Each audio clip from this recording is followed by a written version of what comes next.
if that bothers me, I think you're kidding me. Fix everybody up. Pictures.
hour stuff you're just looking at? Just shut it out.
Committee will come to order.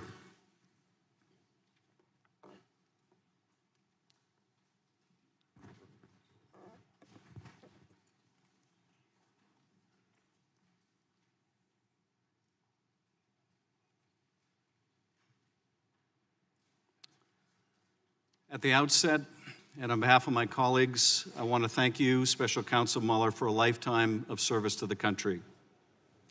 Your report, for those who have taken the time to study it, is methodical and it is devastating. For it tells the story of a foreign adversary's sweeping and systematic intervention in a close U.S. presidential election. That should be enough to deserve the attention of every American, as you well point out. But your report tells another story as well.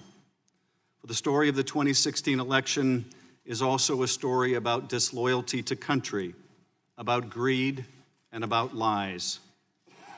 Your investigation determined that the Trump campaign, including Donald Trump himself, knew that a foreign power was intervening in our election and welcomed it, built Russian meddling into their strategy, and used it.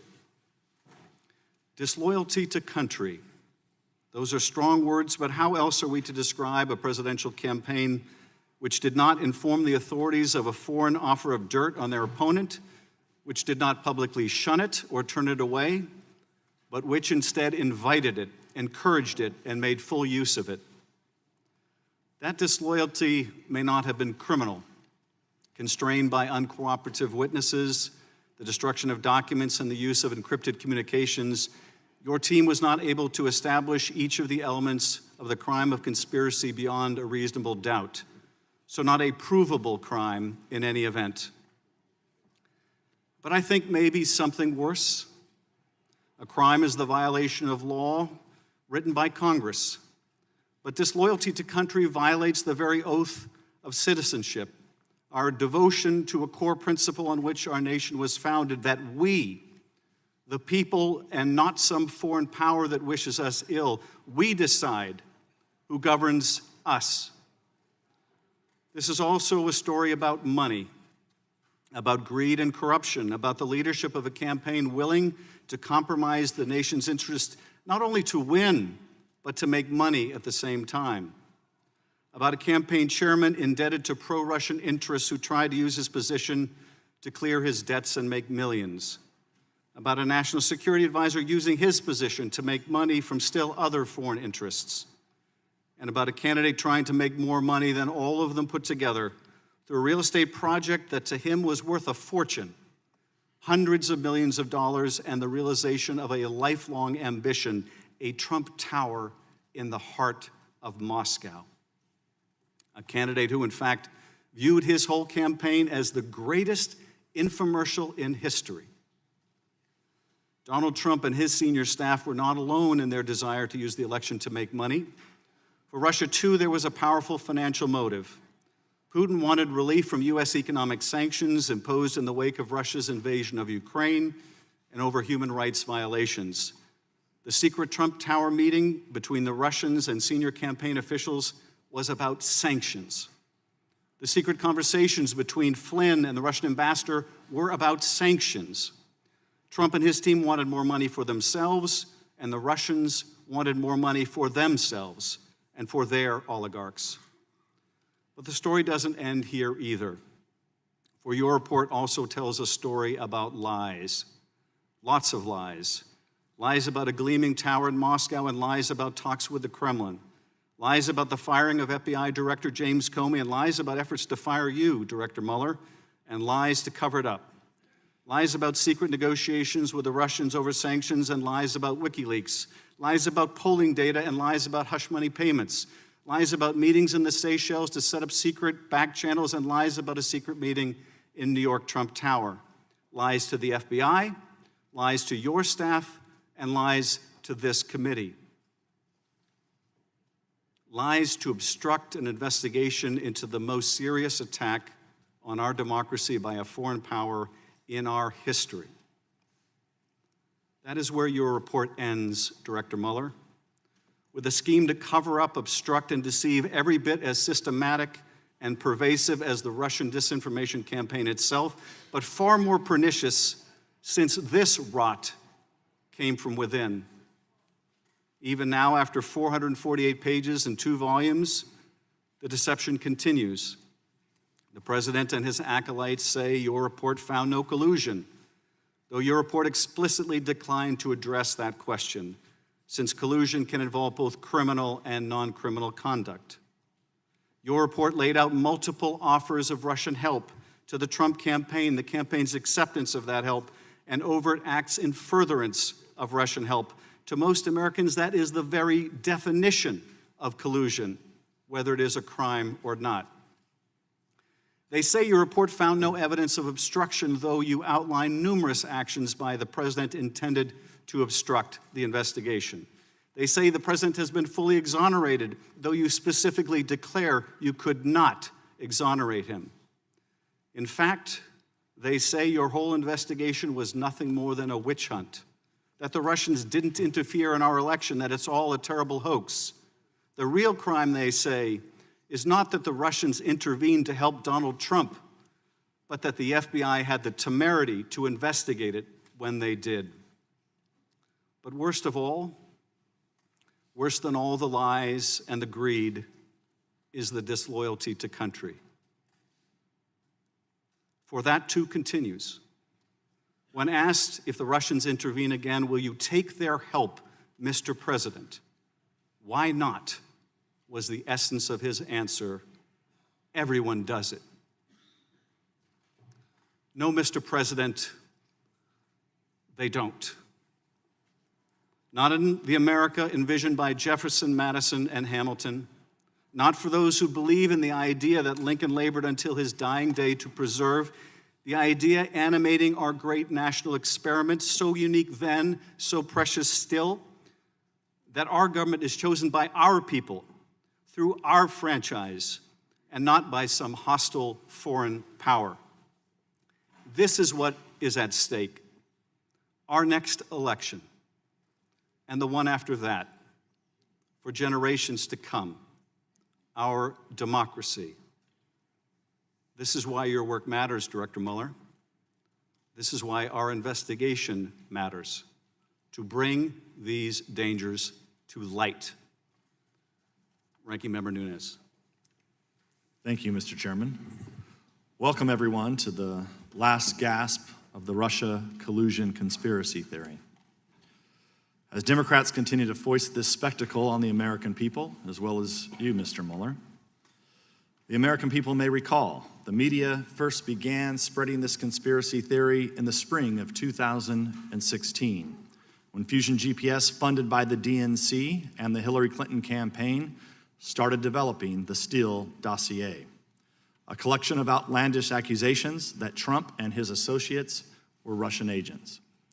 Fusion GPS, Steele, and other Confederates fed these absurdities to naive or partisan reporters and to top officials in numerous government agencies, including the FBI, the Department of Justice, and the State Department. Among other things, the FBI used dossier allegations to obtain a warrant to spy on the Trump campaign. Despite acknowledging dossier allegations as being salacious and unverified, former FBI Director James Comey briefed those allegations to President Obama and President-elect Trump. Those briefings conveniently leaked to the press, resulting in the publication of the dossier and launching thousands of false press stories based on the word of a foreign ex-spy, one who admitted he was desperate that Trump lose the election and who was eventually fired as an FBI source for leaking to the press. After Comey himself was fired, by his own admission, he leaked derogatory information on President Trump to the press for the specific purpose, and successfully so, of engineering the appointment of a special counsel who sits here before us today. The FBI investigation was marred by further corruption and bizarre abuses. Top DOJ official Bruce Orr, whose own wife worked on Fusion GPS's anti-Trump operation, fed Steele's information to the FBI, even after the FBI fired Steele. The top FBI investigator and his lover, another top FBI official, constantly texted about how much they hated Trump and wanted to stop him from being elected. And the entire investigation was open based not on Five Eyes intelligence, but on a tip from a foreign politician about a conversation involving Joseph Mifsud. He's a Maltese diplomat who's widely portrayed as a Russian agent, but seems to have far more connections with Western governments, including our own FBI and our own State Department, than with Russia. Brazenly ignoring all these red flags, as well as the transparent absurdity of the claims they are making, the Democrats have argued for nearly 3 years that evidence of collusion is hidden just around the corner. Like the Loch Ness Monster, they insist it's there, even if no one can find it. Consider this. In March 2017, Democrats on this committee said they had more than circumstantial evidence of collusion, but they couldn't reveal it yet. Mr. Mueller was soon appointed, and they said he would find the collusion. Then when no collusion was found in Mr. Mueller's indictments, the Democrats said we'd find it in his final report. Then when there was no collusion in the report, we were told Attorney General Barr was hiding it. Then when it was clear Barr wasn't hiding anything, we were told it will be revealed through a hearing with Mr. Mueller himself. And now that Mr. Mueller is here, they are claiming that the collusion has actually been in his report all along, hidden in plain sight. And they're right. There is collusion in plain sight. Collusion between Russia and the Democratic Party. The Democrats colluded with Russian sources to develop the Steele dossier, and Russian lawyer Natalia Vesnitskaya colluded with the dossier's key architect, Fusion GPS head Glenn Simpson. The Democrats have already admitted, both in interviews and through their usual anonymous statements to reporters, that today's hearing is not about getting information at all. They said they want to, quote, bring the Mueller report to life and create a television moment through ploys like having Mr. Mueller recite passages from his own report. In other words, this hearing is political theater. It's a Hail Mary attempt to convince the American people that collusion is real and that it's concealed in the report. Granted, that's a strange argument to make about a report that is public. It's almost like the Democrats prepared arguments accusing Mr. Barr of hiding the report and didn't bother to update their claims once he published the entire thing. Among congressional Democrats, the Russia investigation was never about finding the truth. It's always been a simple media operation. By their own accounts, this operation continues in this room today. Once again, numerous pressing issues this committee needs to address are put on hold to indulge the political fantasies of people who believed it was their destiny to serve Hillary Clinton's administration. It's time for the curtain to close on the Russia hoax. The conspiracy theory is dead. At some point, I would argue, we're going to have to get back to work. Until then, I yield back the balance of my time. To ensure fairness and make sure that our hearing is prompt, I know we got a late start, Director Mueller. The hearing will be structured as follows. Each member of the committee will be afforded 5 minutes to ask questions, beginning with the chair and ranking member. As chair, I will recognize thereafter in alternating fashion and descending order of seniority members of the majority and minority. After each member has asked his or her questions, the ranking member will be afforded an additional 5 minutes to ask questions, followed by the chair, who will have additional 5 minutes for questions. The ranking member and the chair will not be permitted to delegate or yield our final round of questions to any other member. After 6 members of the majority and 6 members of the minority have concluded their 5-minute rounds of questions, we'll take a 5 or 10-minute break that we understand you've requested before resuming the hearing with Congressman Swalwell starting his round of questions. Special Counsel Mueller is accompanied today by Aaron Zebley, who served as Deputy Special Counsel from May 2017 until May 2019 and had day-to-day oversight of the Special Counsel's investigation. Mr. Mueller and Mr. Zebley resigned from the Department of Justice at the end of May 2019 when the Special Counsel's office was closed. Both Mr. Mueller and Mr. Zebley will be available to answer questions today and will be sworn in consistent with the rules of the House and the committee. Mr. Mueller and Mr. Zebley's appearance today before the committee is in keeping with the committee's longstanding practice of receiving testimony from current or former Department of Justice and FBI personnel regarding open and closed investigative matters. As this hearing is under oath and before we begin your testimony, Mr. Mueller and Zebley, would you please rise and raise your right hands to be sworn?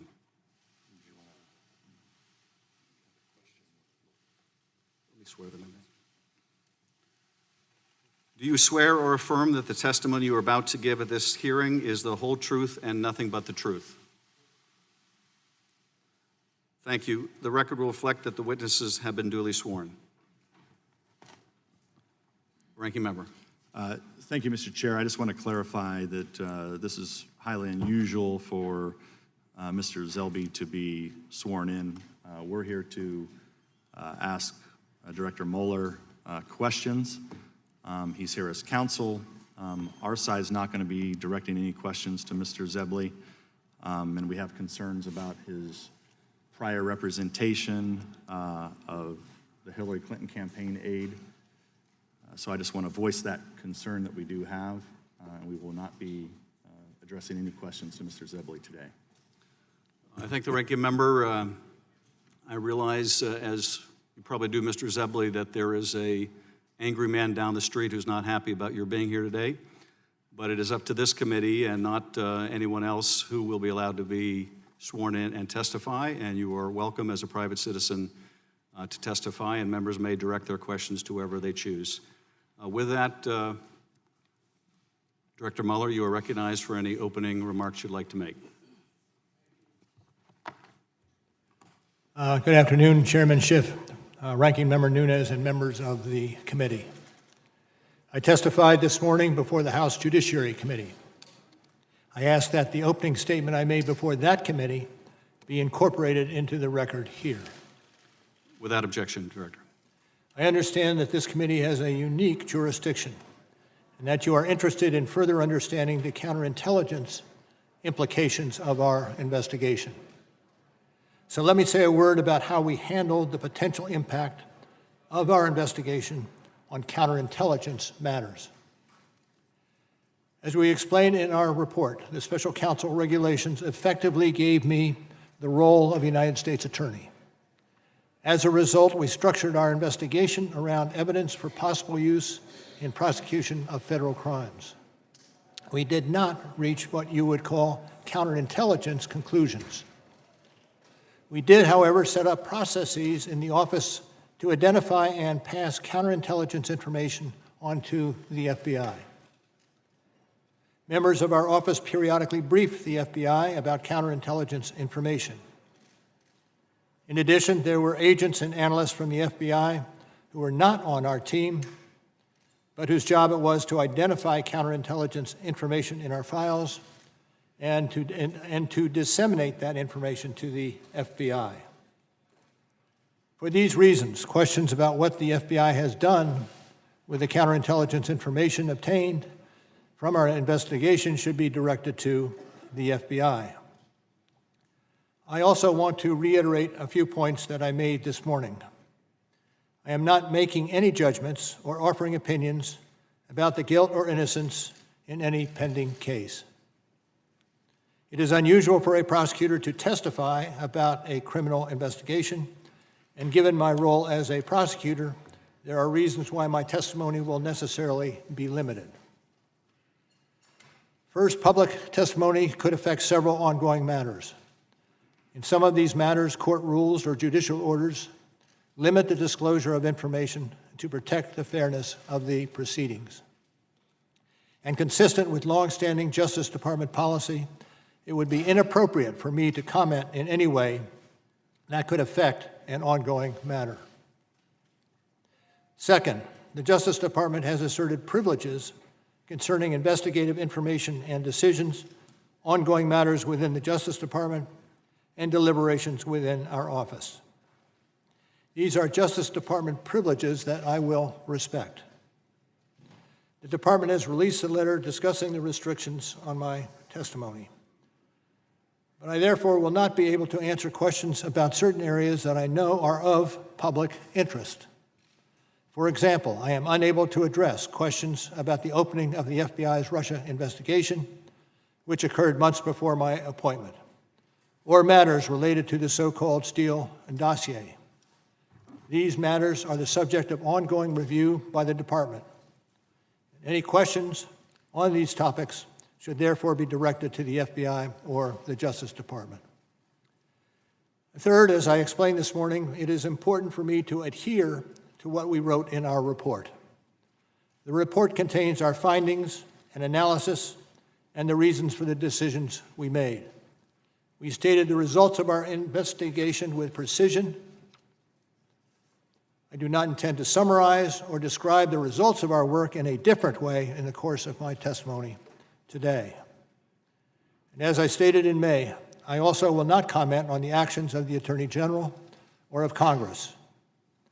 I was appointed as a prosecutor, and I intend to adhere to that role and to the department standards that govern. Finally, as I said this morning, over the course of my career, I have seen a number of challenges to our democracy. The Russian government's efforts to interfere in our election is among the most serious, and I am sure that the committee agrees. Now, before we go to questions, I want to add one correction to my testimony this morning. I want to go back to one thing that was said this morning by Mr. Liu, who said, and I quote, "You didn't charge the president because of the OLC opinion." That is not the correct way to say it. As we say in the report, and as I said at the opening, we did not reach a determination as to whether the president committed a crime. And with that, Mr. Chairman, I'm ready to answer questions. Thank you, Director Mueller. I recognize myself for 5 minutes. Director Mueller, your report describes a sweeping and systematic effort by Russia to influence our presidential election. Is that correct? That is correct. And during the course of this Russian interference in the election, the Russians made outreach to the Trump campaign, did they not? That occurred over the course of, that occurred. It's also clear from your report that during that Russian outreach to the Trump campaign, no one associated with the Trump campaign ever called the FBI to report it. Am I right?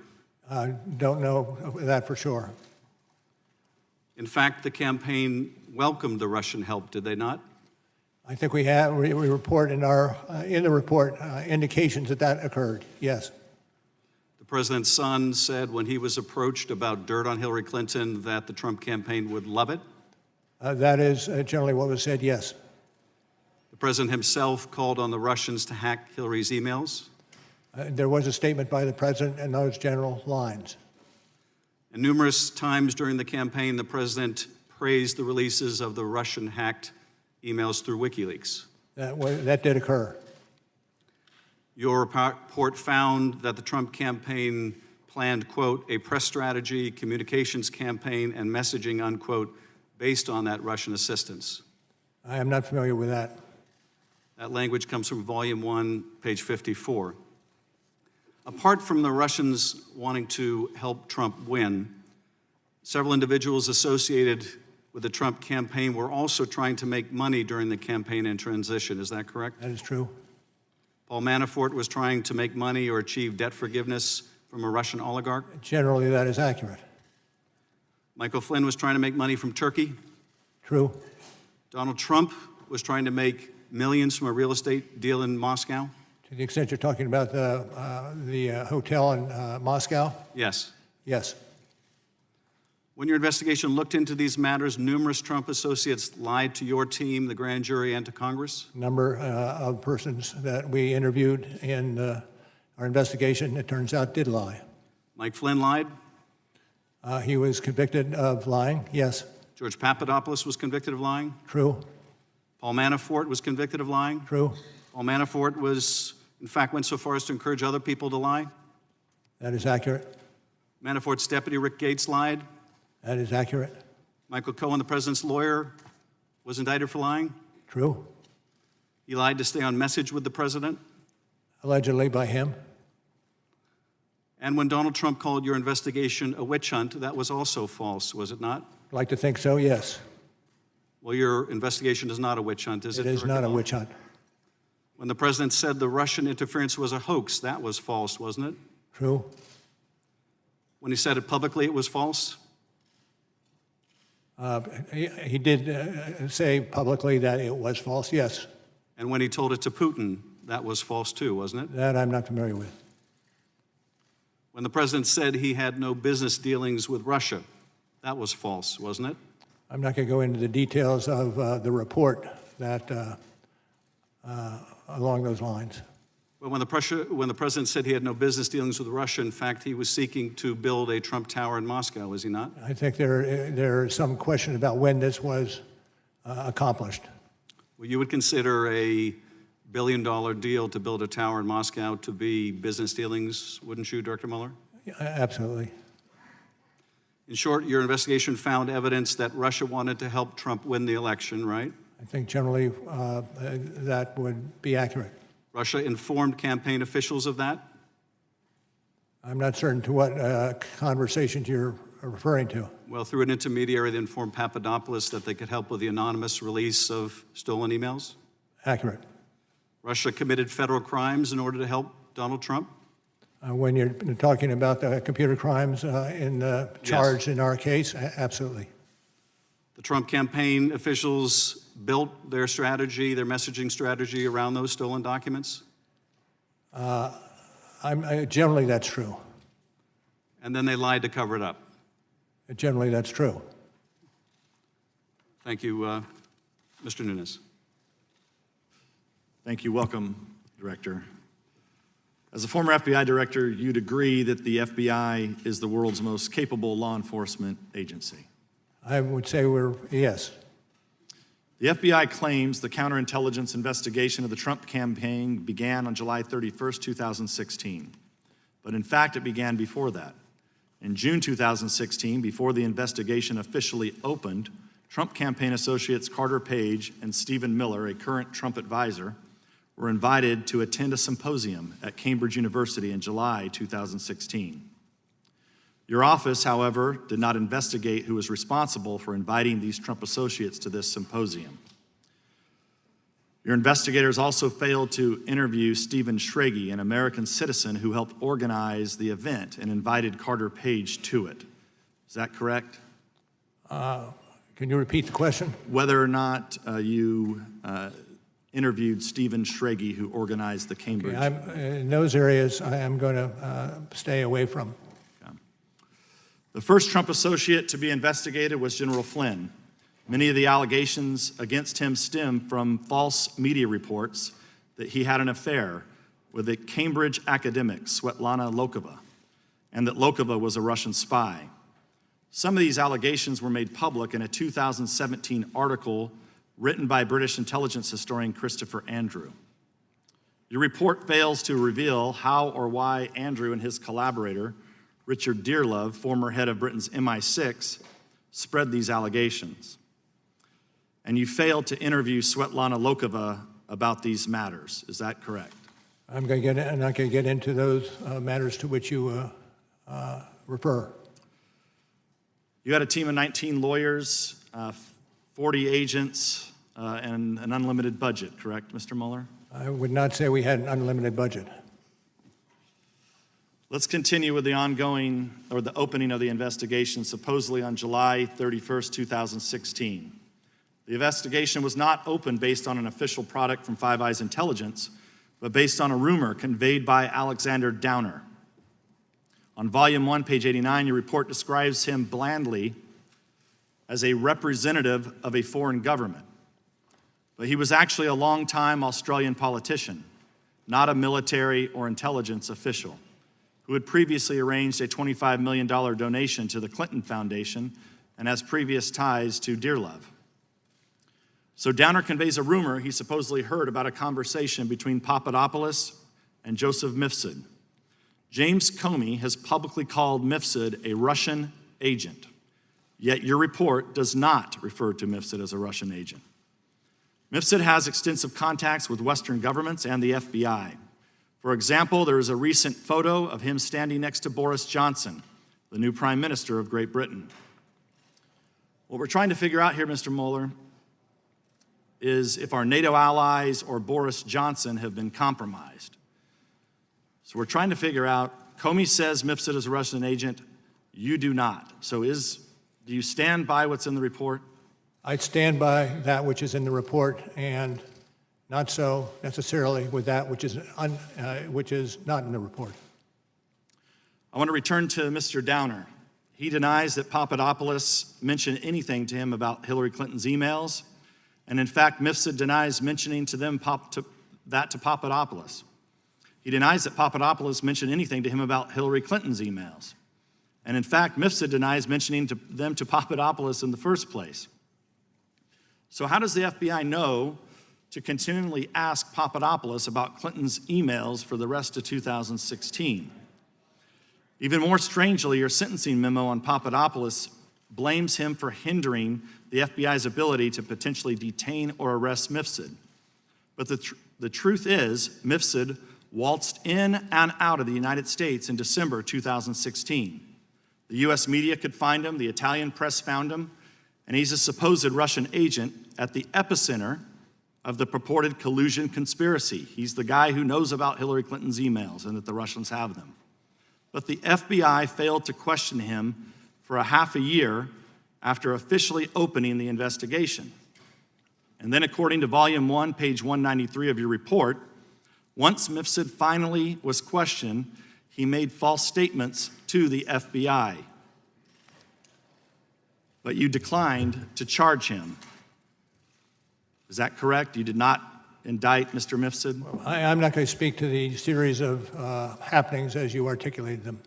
But you did not indict Mr. Mifsud? Time of the gentleman has expired. Pardon? You did not indict Mr. Mifsud? True. Mr. Himes. Director Mueller, thank you for your lifetime of service to this country, and thank you for your perseverance and patience today. Director, your report opens with two statements of remarkable clarity and power. The first statement is one that is, as of today, not acknowledged by the President of the United States, and that is, quote, the Russian government interfered in the 2016 presidential election in sweeping and systematic fashion. The second statement remains controversial amongst members of this body, same page on your report, and I quote, the Russian government perceived it would benefit from a Trump presidency and worked to secure that outcome. Do I have that statement right? I believe so. Director Mueller, this attack on our democracy involved, as you said, two operations. First, a social media disinformation campaign. This was a targeted campaign to spread false information on places like Twitter and Facebook. Is that correct? That's correct. Facebook estimated, as per your report, that the Russian fake images reached 126 million people. Is that correct? I believe that's the sum that we record. Director, who did the Russian social media campaign ultimately intend to benefit? Hillary Clinton or Donald Trump? Donald Trump. The second operation, Director... Let me just say Donald Trump, but there were instances where Hillary Clinton was subject to much the same behavior. The second operation in the Russian attack was a scheme, what we call the hack and dump, to steal and release hundreds of thousands of emails from the Democratic Party and the Clinton campaign. Is that a fair summary? That is. Did your investigation find that the releases of the hacked emails were strategically timed to maximize impact on the election?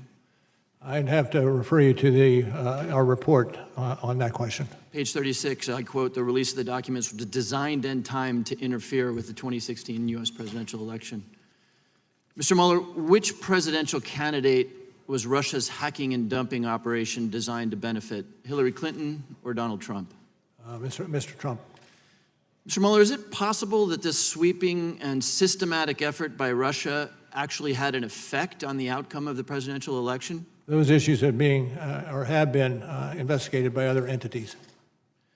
126 million Facebook impressions, fake rallies, attacks on Hillary Clinton's health. Would you rule out that it might have had some effect on the election? I'm not going to speculate. Mr. Mueller, your report describes a third avenue of attempted Russian interference. That is the numerous links and contacts between the Trump campaign and individuals tied to the Russian government. Is that correct? Could you repeat that question? Your report describes what is called a third avenue of Russian interference, and that's the links and contacts between the Trump campaign and individuals tied to the Russian government. Yes. Let's bring up slide 1, which is about George Papadopoulos, and it reads, on May 6, 2016, 10 days after that meeting with Mifsud, much discussed today, Papadopoulos suggested to a representative of a foreign government that the Trump campaign had received indications from the Russian government that it could assist the campaign through the anonymous release of information that would be damaging to Hillary Clinton. And Director, that's exactly what happened 2 months later, is it not? Well, I can speak to the excerpt that you have on the screen as being accurate from the report, but not the second half of your question. Well, the second half, just to refer to page 6 of the report, is that on July 22nd, through WikiLeaks, thousands of these emails that were stolen by the Russian government appeared, correct? That's on page 6 of the report. This is the WikiLeaks posting of those emails. I can't find it quickly, but please continue. Okay. So just to be clear, before the public or the FBI ever knew, the Russians previewed for a Trump campaign official, George Papadopoulos, that they had stolen emails that they could release anonymously to help Donald Trump and hurt Hillary Clinton. Is that correct? I'm not going to speak to that. Director, rather than report this contact with Joseph Mifsud and the notion that there was dirt that the campaign could use, rather than report that to the FBI that I think most of my constituents would expect an individual to do, Papadopoulos, in fact, lied about his Russian contacts to you. Is that not correct? That's true. We have an election coming up in 2020, Director. If a campaign receives an offer of dirt from a foreign individual or a government, generally speaking, should that campaign report those contacts? Should be. It can be, depending on the circumstances of crime. I will yield back the balance of my time. Mr. Conaway. Thank you. Mr. Mueller, did anyone ask you to exclude anything from your report that you felt should have been in the report? I don't think so, but it's not a small report. But no one asked you specifically to exclude something that you believe should have been in there? Not that I can recall, no. I yield the balance of my time to Mr. Ratcliffe. Thank you. Thank the gentleman for yielding. Good afternoon, Director Mueller. In your May 29th press conference, and again in your opening remarks this morning, you made it pretty clear you wanted the Special Counsel report to speak for itself.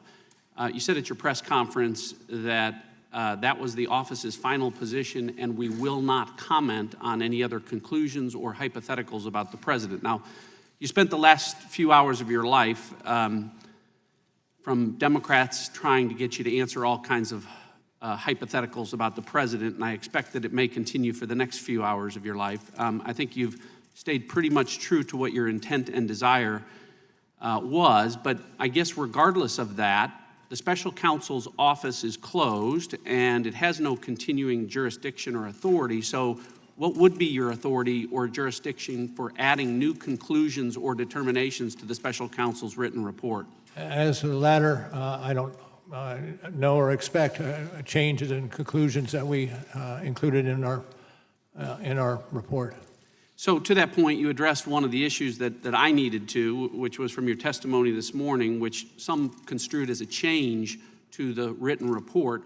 You talked about the exchange that you had with Congressman Lieu. I wrote it down a little bit different. I want to ask you about it so that the record's perfectly clear.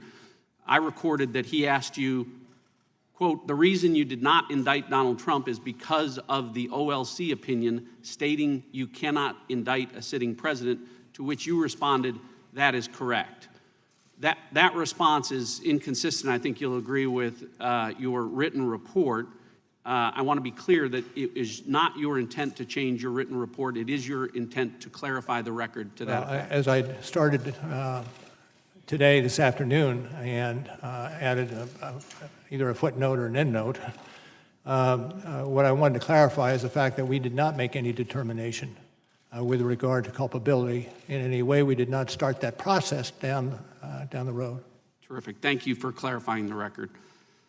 A stated purpose of your appointment as special counsel was to ensure a full and thorough investigation of the Russian government efforts to interfere in the 2016 presidential election. As part of that full and thorough investigation, what determination did the special counsel office make about whether the Steele dossier was part of the Russian government efforts to interfere in the 2016 presidential election? Again, when it comes to Mr. Steele, I defer to the Department of Justice. Well, first of all, Director, I very much agree with your determination that Russia's efforts were sweeping and systematic. I think it should concern every American. That's why I want to know just how sweeping and systematic those efforts were. I want to find out if Russia interfered with our election by providing false information through sources to Christopher Steele about a Trump conspiracy that you determined didn't exist. Well, I'm not going to discuss the issues with regard to Mr. Steele. And in terms of a portrayal of the conspiracies, we returned 2 indictments in the computer crimes arena, one GRU and another active measures in which we lay out in excruciating detail what occurred in those 2 rather large conspiracies. I agree with respect to that, but why this is important is an application and 3 renewal applications were submitted by the United States government to spy or surveil on Trump campaign Carter associate, or Carter Page, and on all 4 occasions, the United States government submitted the Steele dossier as a central piece of evidence with respect to that. Now, the basic premise of the dossier, as you know, was that there was a well-developed conspiracy of cooperation between the Trump campaign and the Russian government, but the special counsel investigation didn't establish any conspiracy, correct? Well, what I can tell you is that the events that you are characterizing here now is part of another matter that is being handled by the Department of Justice. But you did not establish any conspiracy, much less a well-developed one. Again, I pass on answering that question. The special counsel did not charge Carter Page with anything, correct? Special counsel did not. All right. My time has expired. I yield back. Ms. Sewell. Director Mueller, I'd like to turn your attention to the June 9th, 2016 Trump Tower meeting. Slide 2, which should be on the screen now, is part of an email chain between Donald Trump Jr. and a publicist representing the son of a Russian oligarch. The email exchange ultimately led to the now infamous June 9th, 2016 meeting. The email from the publicist to Donald Trump Jr. reads in part, "The Crown Prosecutor of Russia offered to provide the Trump campaign with some official documents and information that would incriminate Hillary in her dealings with Russia and is a part of Russia and its government's support of Mr. Trump." In this email, Donald Trump Jr. is being told that the Russian government wants to pass along information which would hurt Hillary Clinton and help Donald Trump. Is that correct? That's correct. Now, Trump Jr.'s response to that email is slide 3.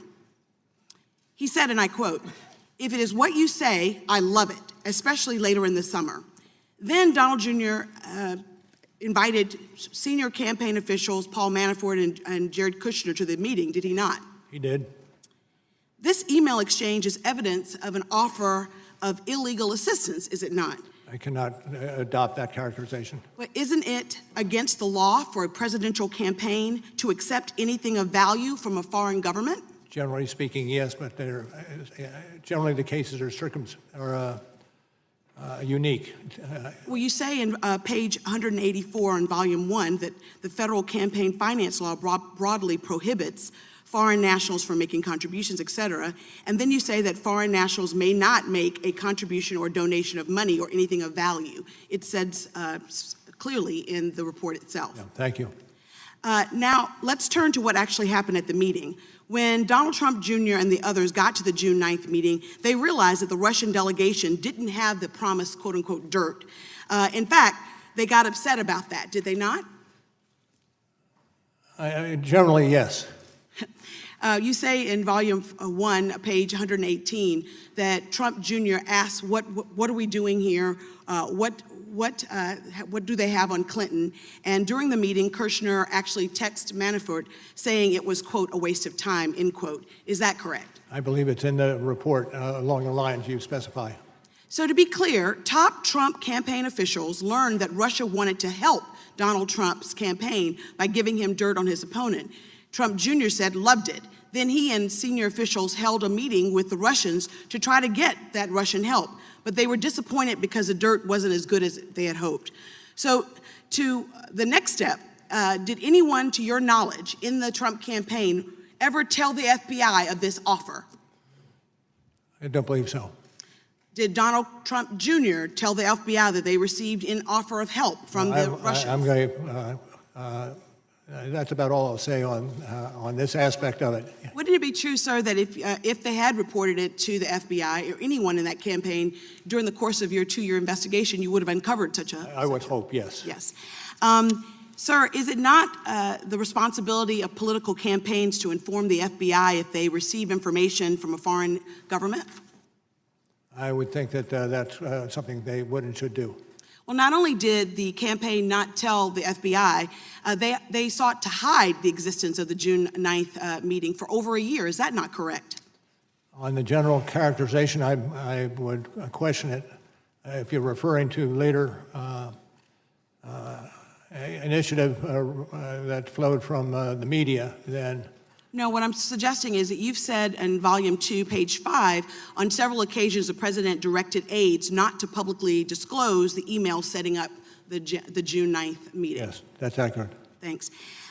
Sir, given this illegal assistance by Russians, you chose, even given that, you did not charge Donald Trump Jr. or any of the other senior officials with conspiracy. Is that right?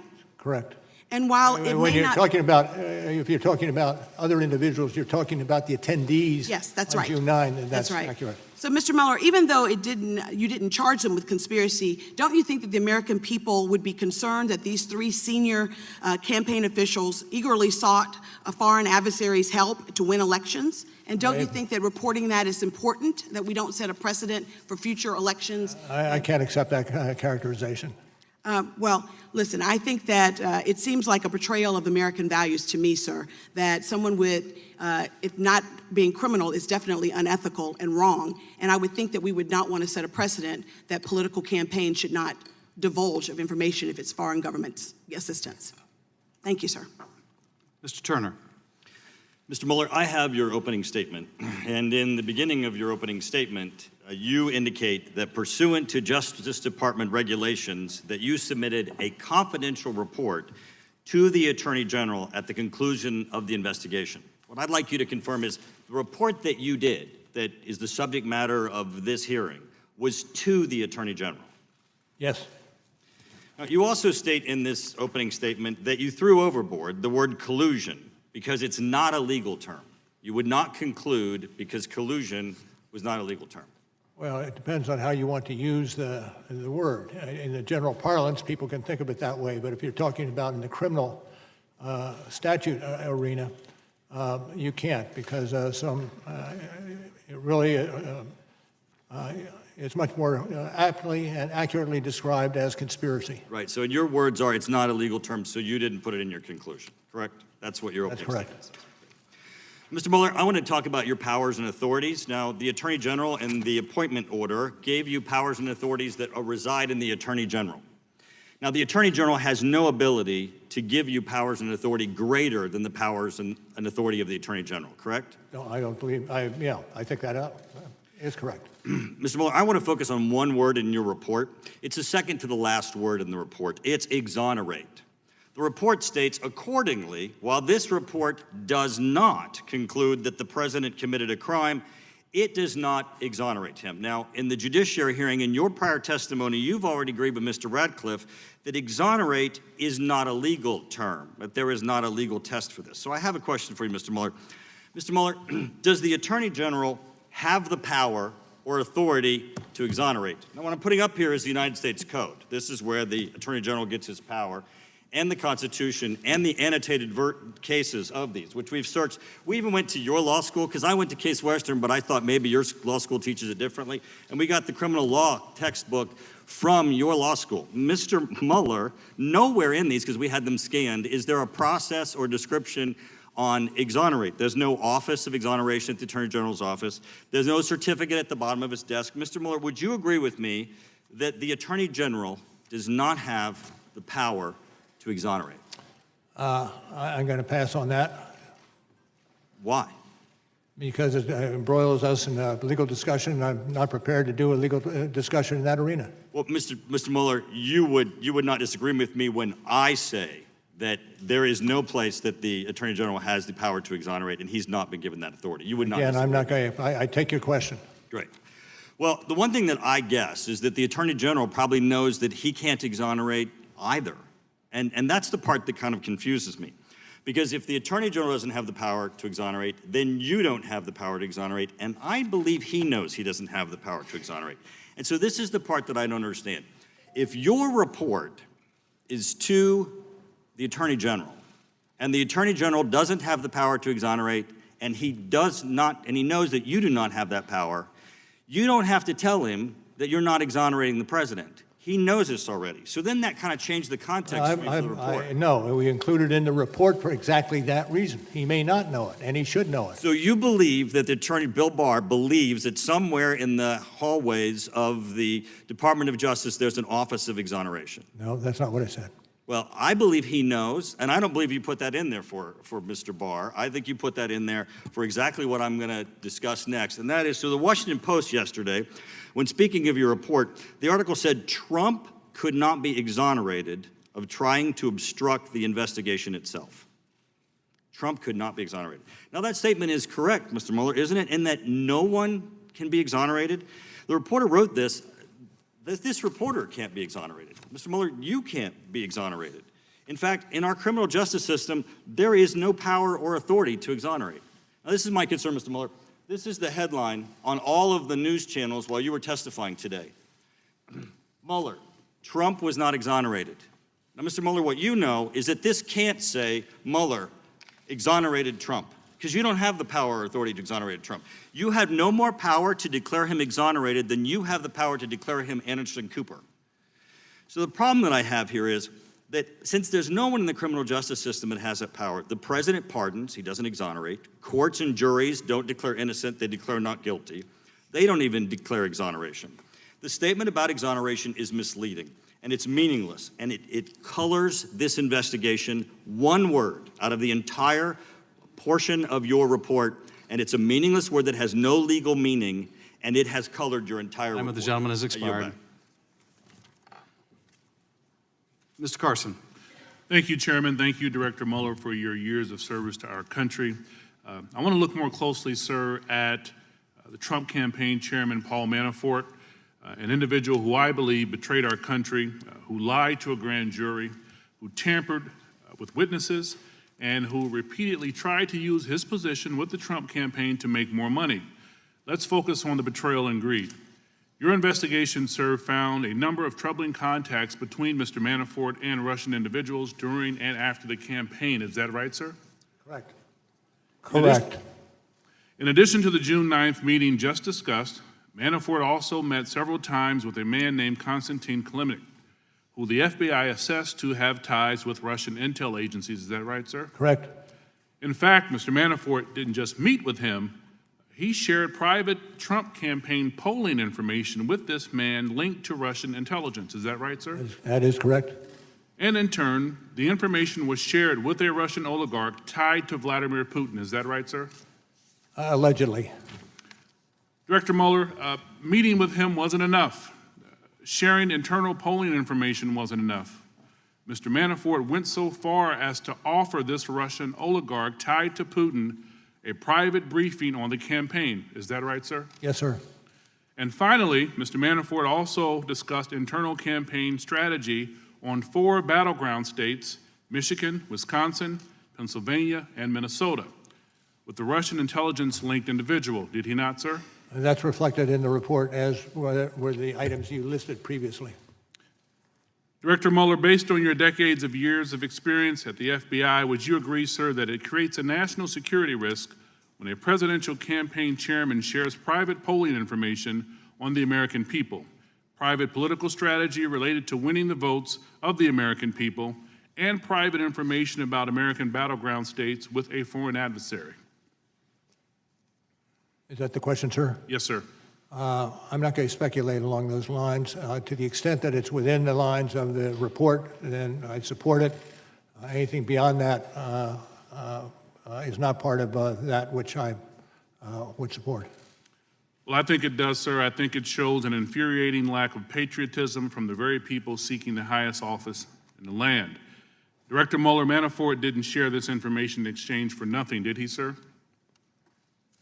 I can't answer that question without knowing more about the question. Well, it's clear that he hoped to be paid back money he was owed by Russian or Ukrainian oligarchs in return for the passage of private campaign information, correct? That is true. Director Mueller, as my colleague Mr. Heck will discuss later, greed corrupts.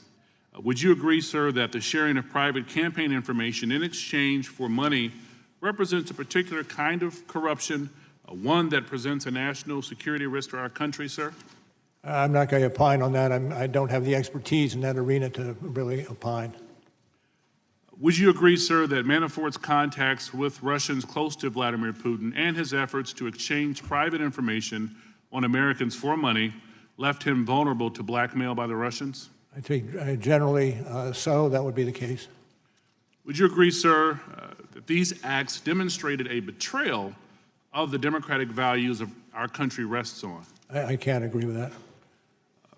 Director Mueller, Not that it's not true, but I cannot agree with it. yes, sir. Director Mueller, well, I can tell you that in my years of experience as a law enforcement officer and as a member of Congress, fortunate to serve on the Intel Committee, I know enough to say yes. Trading political secrets for money with a foreign adversary can corrupt, and it can leave you open to blackmail, and it certainly represents a betrayal of the values underpinning our democracy. I want to thank you for your service again, Director Mueller. We appreciate you for coming today. I yield back, Chairman. Dr. Wenstrup. Thank you, Mr. Chairman. Thank you, Mr. Mueller, for being here today. Mr. Mueller, is it accurate to say your investigation found no evidence that members of the Trump campaign were involved in the theft or publication of Clinton campaign-related emails?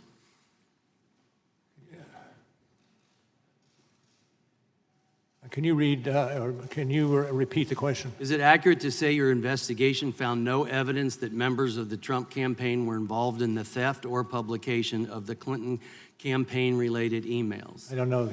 I don't know what the, well. Well, Volume 1, page 5, the investigation did not establish that members of the Trump campaign conspired or coordinated with the Russian government in its election interference activities. So it would therefore be inaccurate, based on this, to describe that finding as open to doubt, that finding being that a Trump campaign was involved with theft or publication of the Clinton campaign emails. Are you following that, sir? I do believe I'm following it, but it is that portion of that matter, it does not fall within our jurisdiction or fall within our investigation. Well, based on what your report says, Volume 1, page 5, I just want to be clear that open to doubt is how the committee Democrats described this finding in their minority views of our 2018 report, and it kind of flies in the face of what you have in your report. But, so is it accurate also to say the investigation found no documentary evidence that George Papadopoulos told anyone affiliated with the Trump campaign about Joseph Mifsid's claims that the Russians had dirt on candidate Clinton? Let me turn that over to Mr.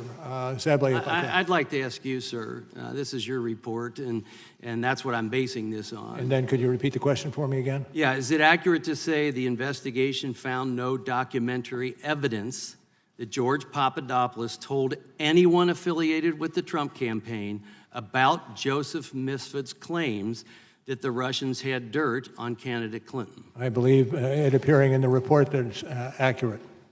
Okay, so in the report, it says no documentary evidence that Papadopoulos shared this information with the campaign. It's therefore inaccurate to conclude that by the time of the June 9, 2016 Trump Tower meeting, quote, the campaign was likely already on notice via George Papadopoulos' contact with Russian agents that Russia, in fact, had damaging information on Trump's opponent. Would you say that that is inaccurate to say that it's likely already on? I could direct you to the report. Well, I appreciate that, because the Democrats jumped to this incorrect collusion in their minority views, again, which contradicts what you have in your report. I'm concerned about a number of statements I'd like you to clarify, because a number of Democrats have made some statements that I have concerns with, and maybe you can clear them up. So a member of this committee said President Trump was a Russian agent after your report was publicly released. That statement is not supported by your report, correct? That is accurate.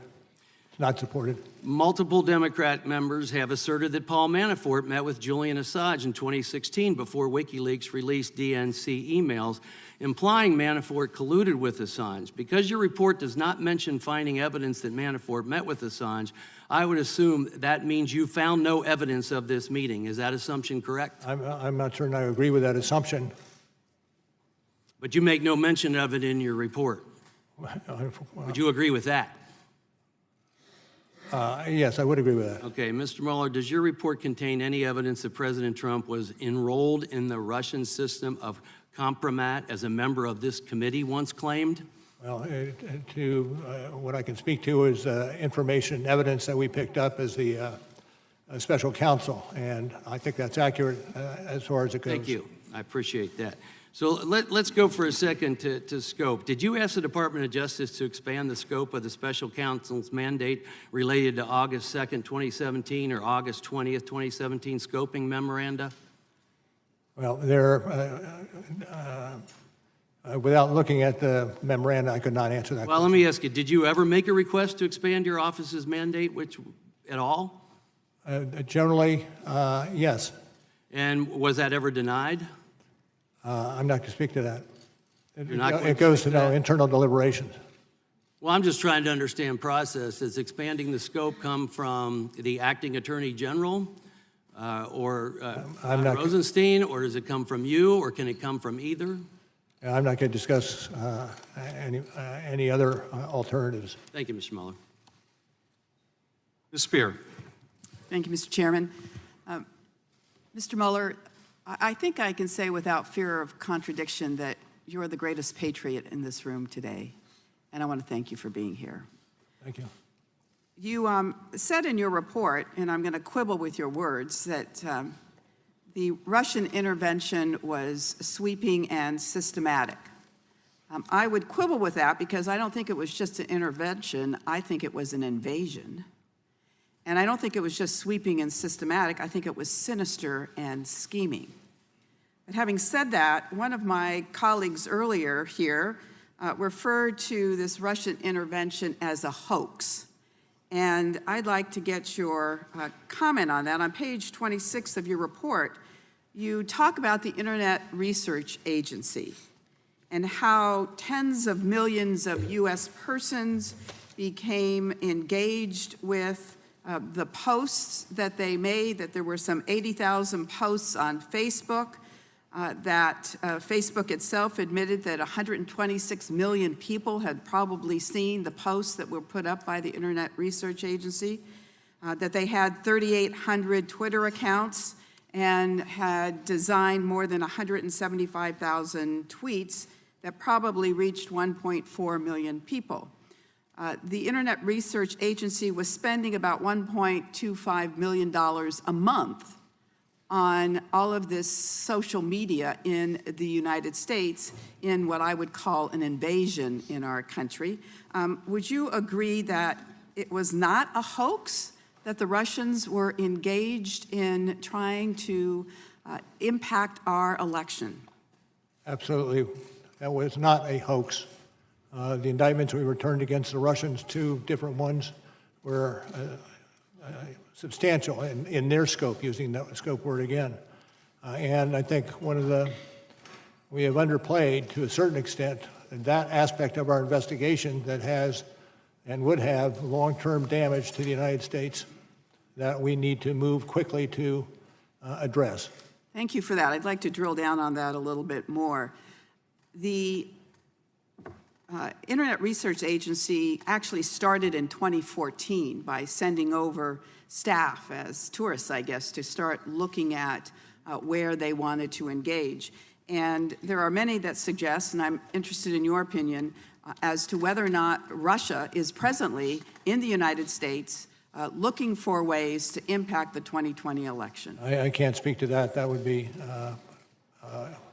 in levels of classification. All right. Let me ask you this. Oftentimes when we engage in these hearings, we forget the forest for the trees. You have a very large report here of over 400 pages. Most Americans have not read it. We have read it. Actually, the FBI director yesterday said he hadn't read it, which was a little discouraging. But on behalf of the American people, I want to give you a minute and 39 seconds to tell the American people what you would like them to glean from this report. Well, we spent substantial time assuring the integrity of the report, understanding that it would be our living message to those who come after us. But it also is a signal, a flag to those of us who have some responsibility in this area to exercise those responsibilities swiftly and don't let this problem continue to linger as it has over so many years. All right. You didn't take the whole amount of time, so I'm going to yield the rest of my time to the chairman. I thank the gentleman for yielding. Dr. Mueller, I wanted to ask you about conspiracy. Generally, a conspiracy requires an offer of something illegal, the acceptance of that offer, and an overt act in furtherance of it. Is that correct? Correct. And Don Jr. was made aware that the Russians were offering dirt on his opponent, correct? I don't know that for sure, but one would assume, given presence at the meeting. And when you say that you would love to get that help, that would constitute an acceptance of the offer?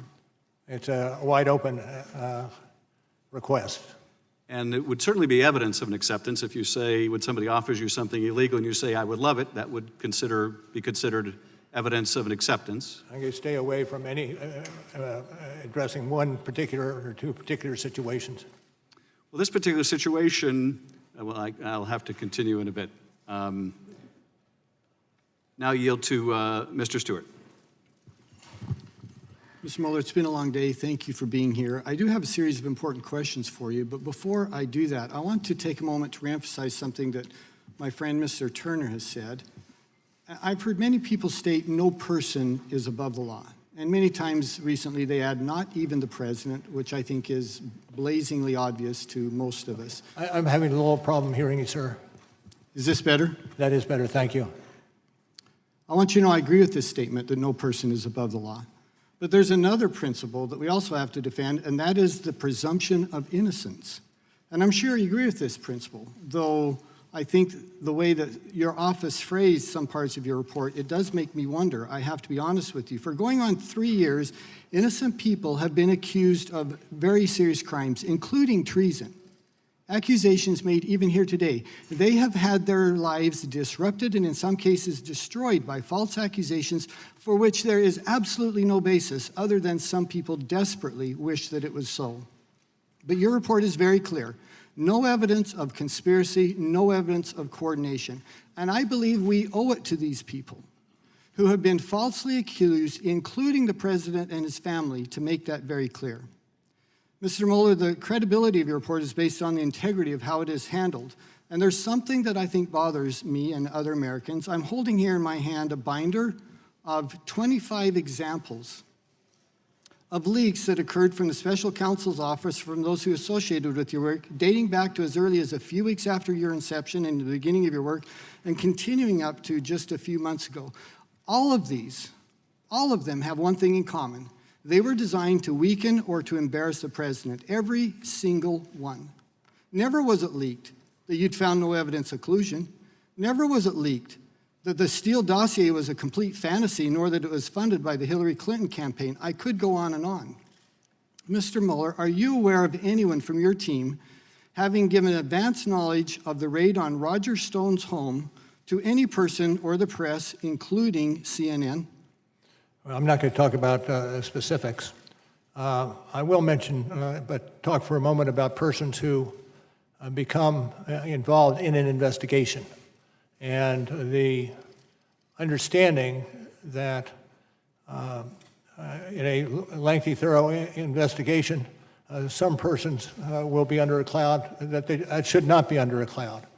And one of the reasons for emphasizing, as I have, the speed of an election, or not election, the speed of an investigation Is that so? Those persons who are disrupted as a result of the... I appreciate that, but I do have a series of questions. if I could, sir. with the result of that investigation. Thank you, and you're right, it is a cloud, and it's an unfair cloud for dozens of people. But to my point, are you aware of anyone providing information to the media regarding the raid on Roger Stone's home, including CNN? I'm not going to speak to that. Okay. Mr. Mueller, you sent a letter dated March 27th to Attorney General Barr in which you claimed the Attorney General's memo to Congress did not fully capture the context of your report. You stated earlier today that response was not authorized. Did you make any effort to determine who leaked this confidential letter? No, and I'm not certain. This is the letter of March 27th? Yes, sir. Okay, I'm not certain when it was publicized. I do know it was publicized, but I do not believe we would be responsible for the leaks. Well, I do believe that we have done a good job in assuring that no leaks occur. we have 25 examples here of where you did not do a good job. Not you, sir. I'm not accusing you at all, but where your office did not do a good job in protecting this information. One more example. Do you know anyone who anonymously made claims to the press that Attorney General Barr's March 24th letter to Congress had been misrepresented or misrepresented the basis of your report? And what was the question? Do you know who anonymously made claims to the press that Attorney General Barr's March 24th letter to Congress had misrepresented the findings of your report? No. Sir, given these examples as well as others, you must have realized that leaks were coming from someone associated with the Special Counsel's office. What I'd like to ask is, I do not believe that. Well, sir, this was your work. You're the only one, your office is the only one who had information regarding this. It had to come from your office. Putting that aside, which leads me to my final question, did you do anything about it? From the outset, we've undertaken to make certain that we minimize the possibility of leaks. And I think we were successful over the 2 years that we were in operation. Well, I wish you'd been more successful, sir. I think it was disruptive to the American people. My time has expired. I yield back. Mr. Quigley. Thank you, Mr. Chairman. Director, thank you for being here. This too shall pass. Earlier today and throughout the day, you have stated the policy that a seated president cannot be indicted, correct? Correct. And upon questioning this morning, you were asked, could a president be indicted after their service, correct? Yes. And your answer was that they could. They could. Director, please speak into the microphone. I'm sorry. Thank you. So They could. the follow-up question that should be concerning is, what if a president serves beyond the statute of limitations? I don't know the answer to that one. Would it not indicate that if the statute of limitations on federal crimes such as this are 5 years, that a president who serves a second term is therefore under the policy above the law? I'm not certain I would agree with the conclusion. I'm not certain that I can see But the the statute possibility that you suggest. But the statute doesn't toll, is that correct? I don't know specifically. It clearly doesn't. And I just want, as the American public is watching this and perhaps learning about many of these for the first time, we need to consider that, and that the other alternatives are perhaps all that we have. But I appreciate your response. Earlier in questioning, someone mentioned that it was a question involving whether anyone in the Trump political world publicized the emails, whether or not that was the case. I just want to refer to Volume 1, page 60, where we learn that Trump Jr. publicly tweeted a link to the leak of stolen Podesta emails in October of 2016. You're familiar with that? I am. So that would at least be a republishing of this information, would it not? I'm not certain I would agree. I'm not certain I would agree with that.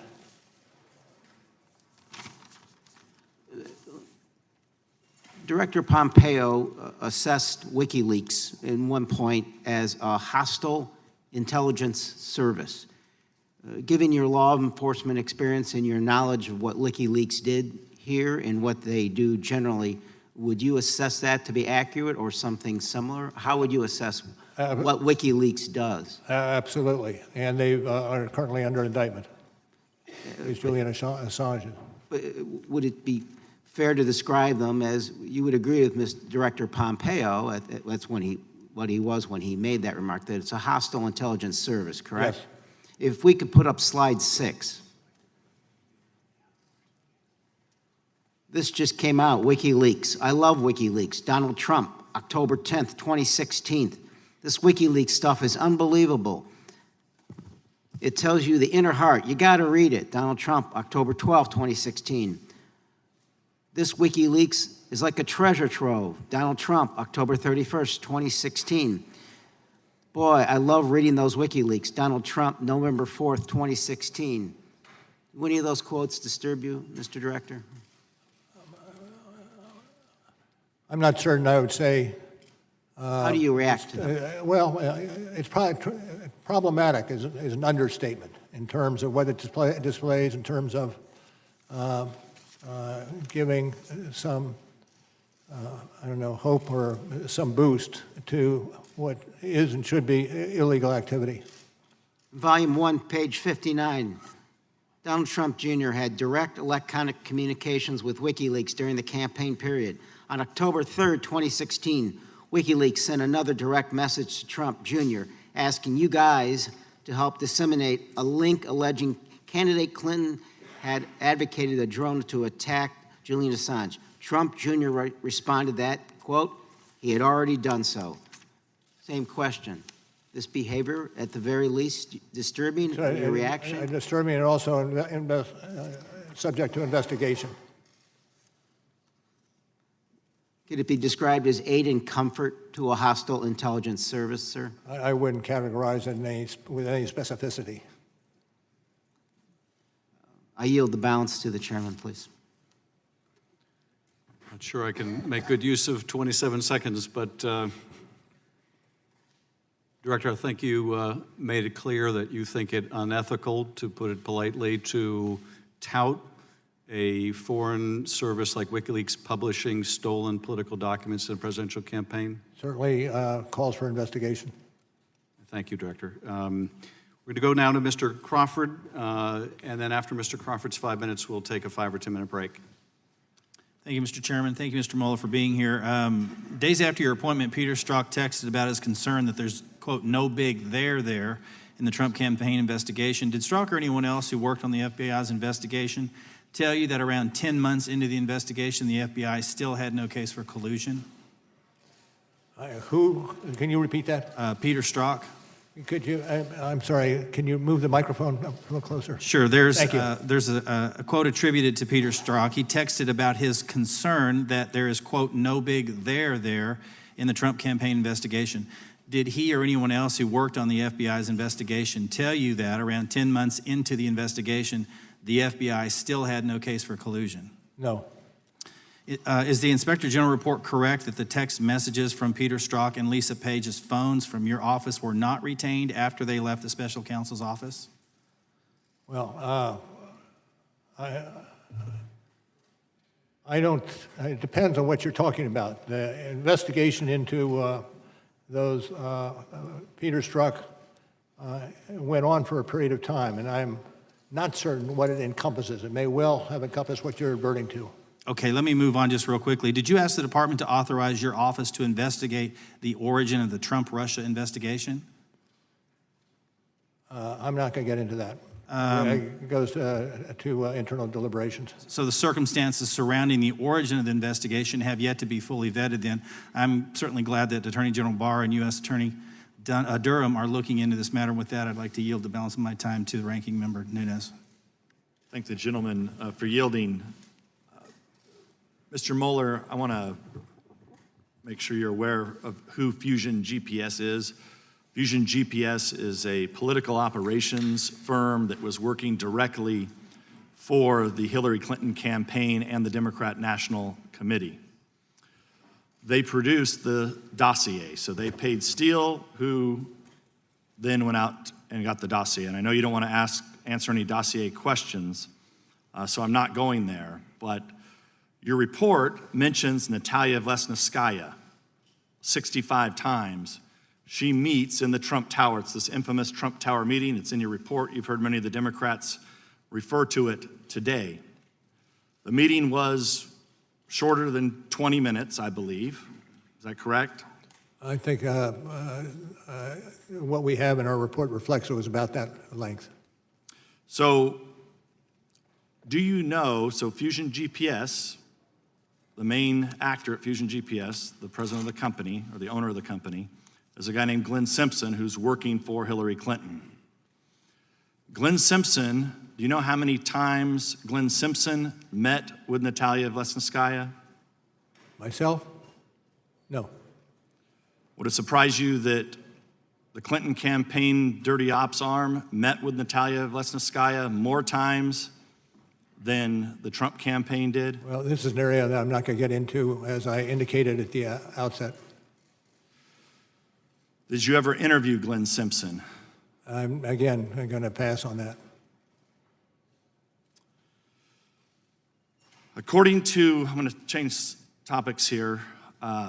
According to notes from the State Department official Kathleen Kavalak, Christopher Steele told her that former Russian intelligence head Trubnikov and Putin advisor Surkov were sources for the Steele dossier. Now, knowing that these are, not getting into whether these sources were real or not real, was there any concern that there could have been disinformation that was going from the Kremlin into the Clinton campaign and then being fed into the FBI? As I said before, this is an area that I cannot speak to.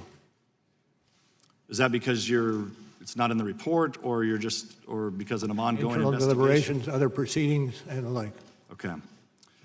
When Andrew Weissman and Zaneb Ahmed joined your team, were you aware that Bruce Orr, Department of Justice top official, directly briefed the dossier allegations to them in the summer of 2016? Again, I'm not going to speak to that issue.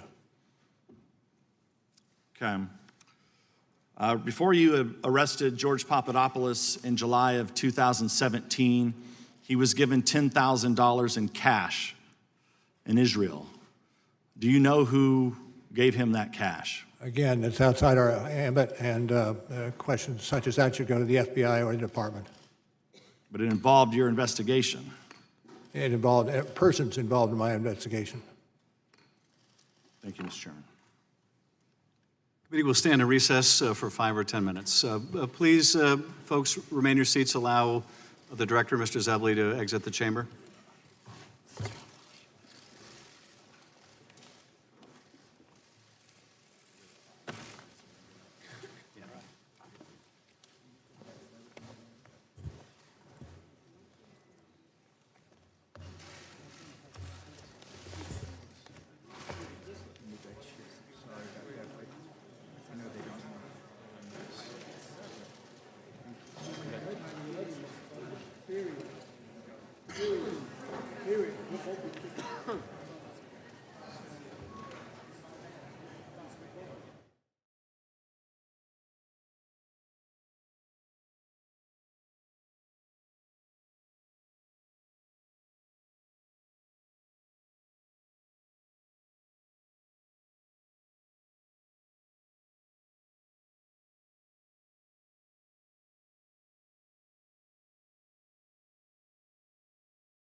Committee will come to order.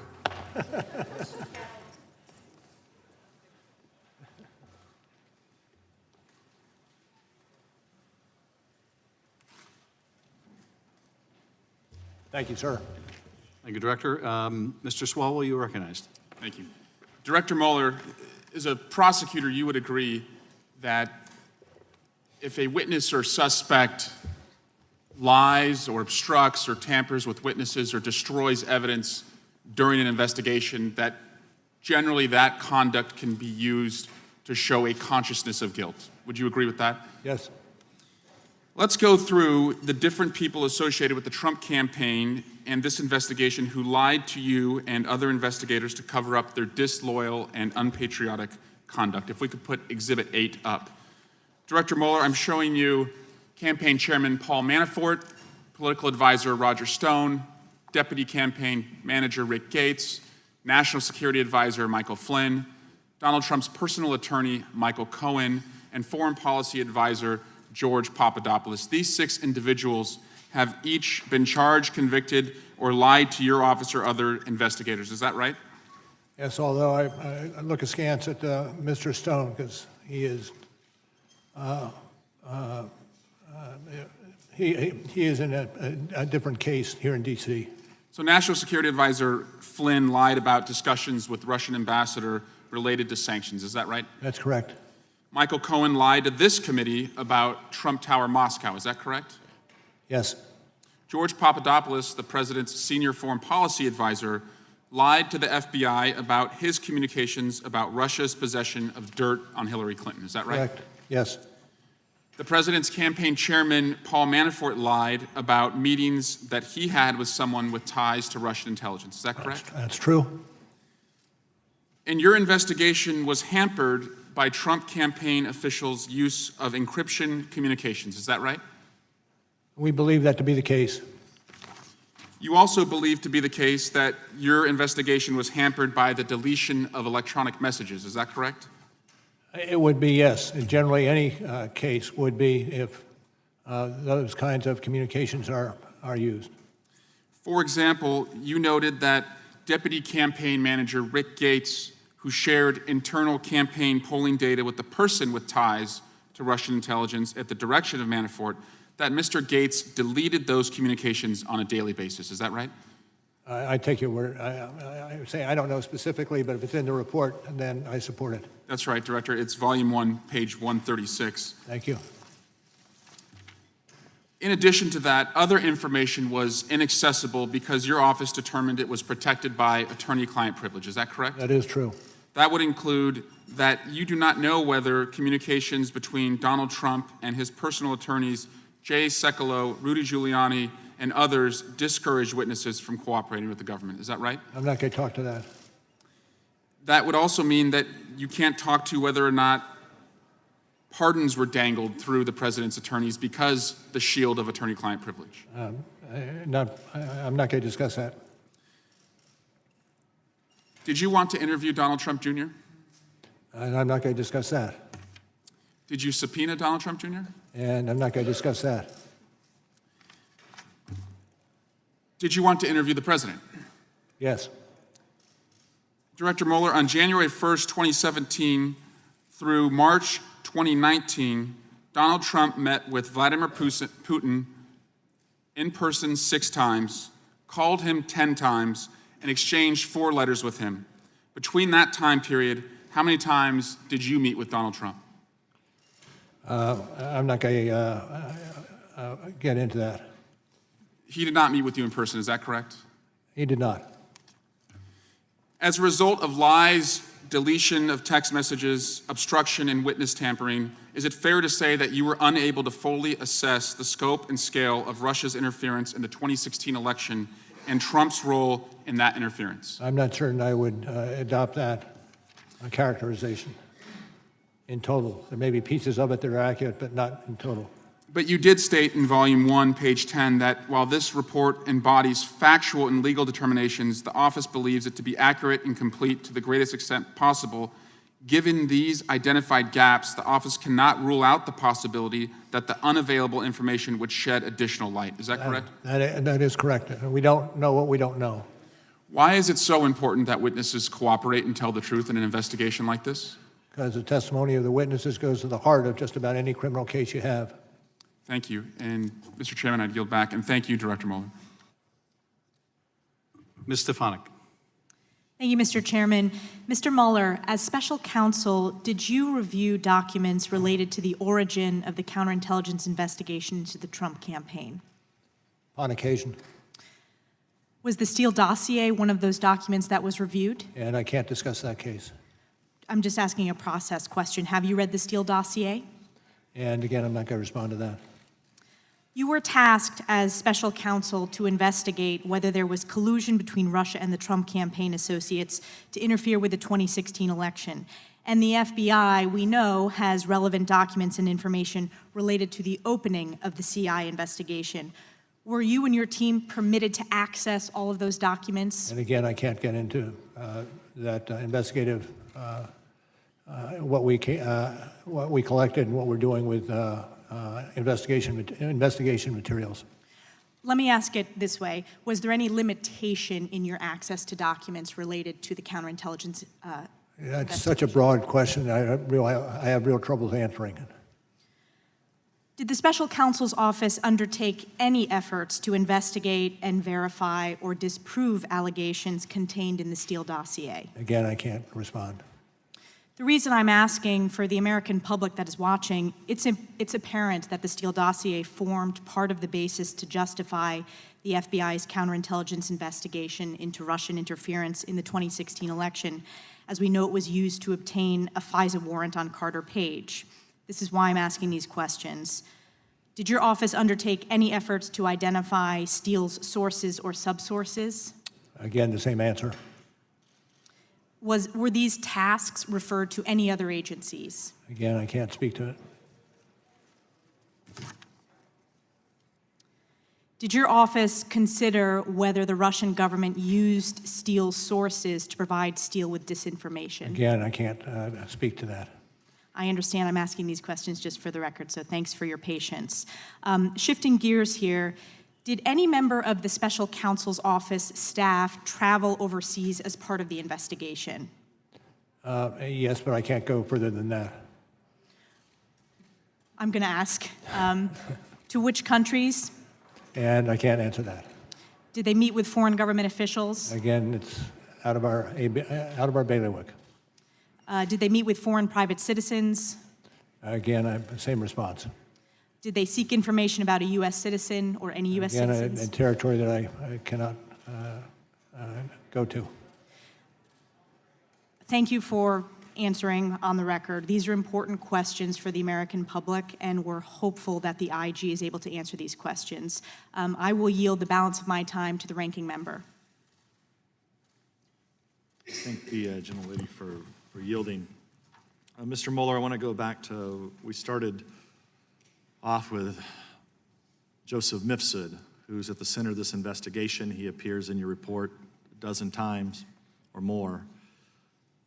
He really is the epicenter. He's at the origin of this. He's the man who supposedly knows about Clinton's emails. You've seen on the screen, the Democrats have continually put up all the prosecutions that you made against Trump campaign officials and others. But I'm struggling to understand why you didn't indict Joseph Mifsud, who seems to be the man in the middle of all of this. Well, I think you understand that you cannot get into either classified or law enforcement information without a rationale for doing it. And I have said all I'm going to be able to say with regard to Mr. Mifsud.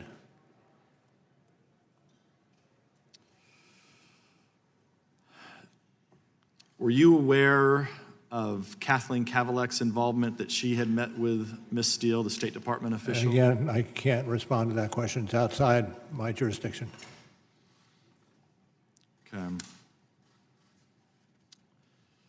The Carter Page FISA warrant was re-upped 3 times. The last time it was re-upped was under your watch. So were you in the approval process of that last time that the Carter Page warrant was Well, I can't speak specifically about that warrant, but if you ask, was I in the approval chain, the answer is no. Okay, that's very helpful. Thank you, Mr. Chairman. Yield back. Mr. Castro. Thank you, Chairman. Thank you, Special Counsel Mueller, for your testimony and for your service to our country. Donald Trump over the years has surrounded himself with some very shady people, people that lied for him, people that covered up for him, people that helped him enrich himself.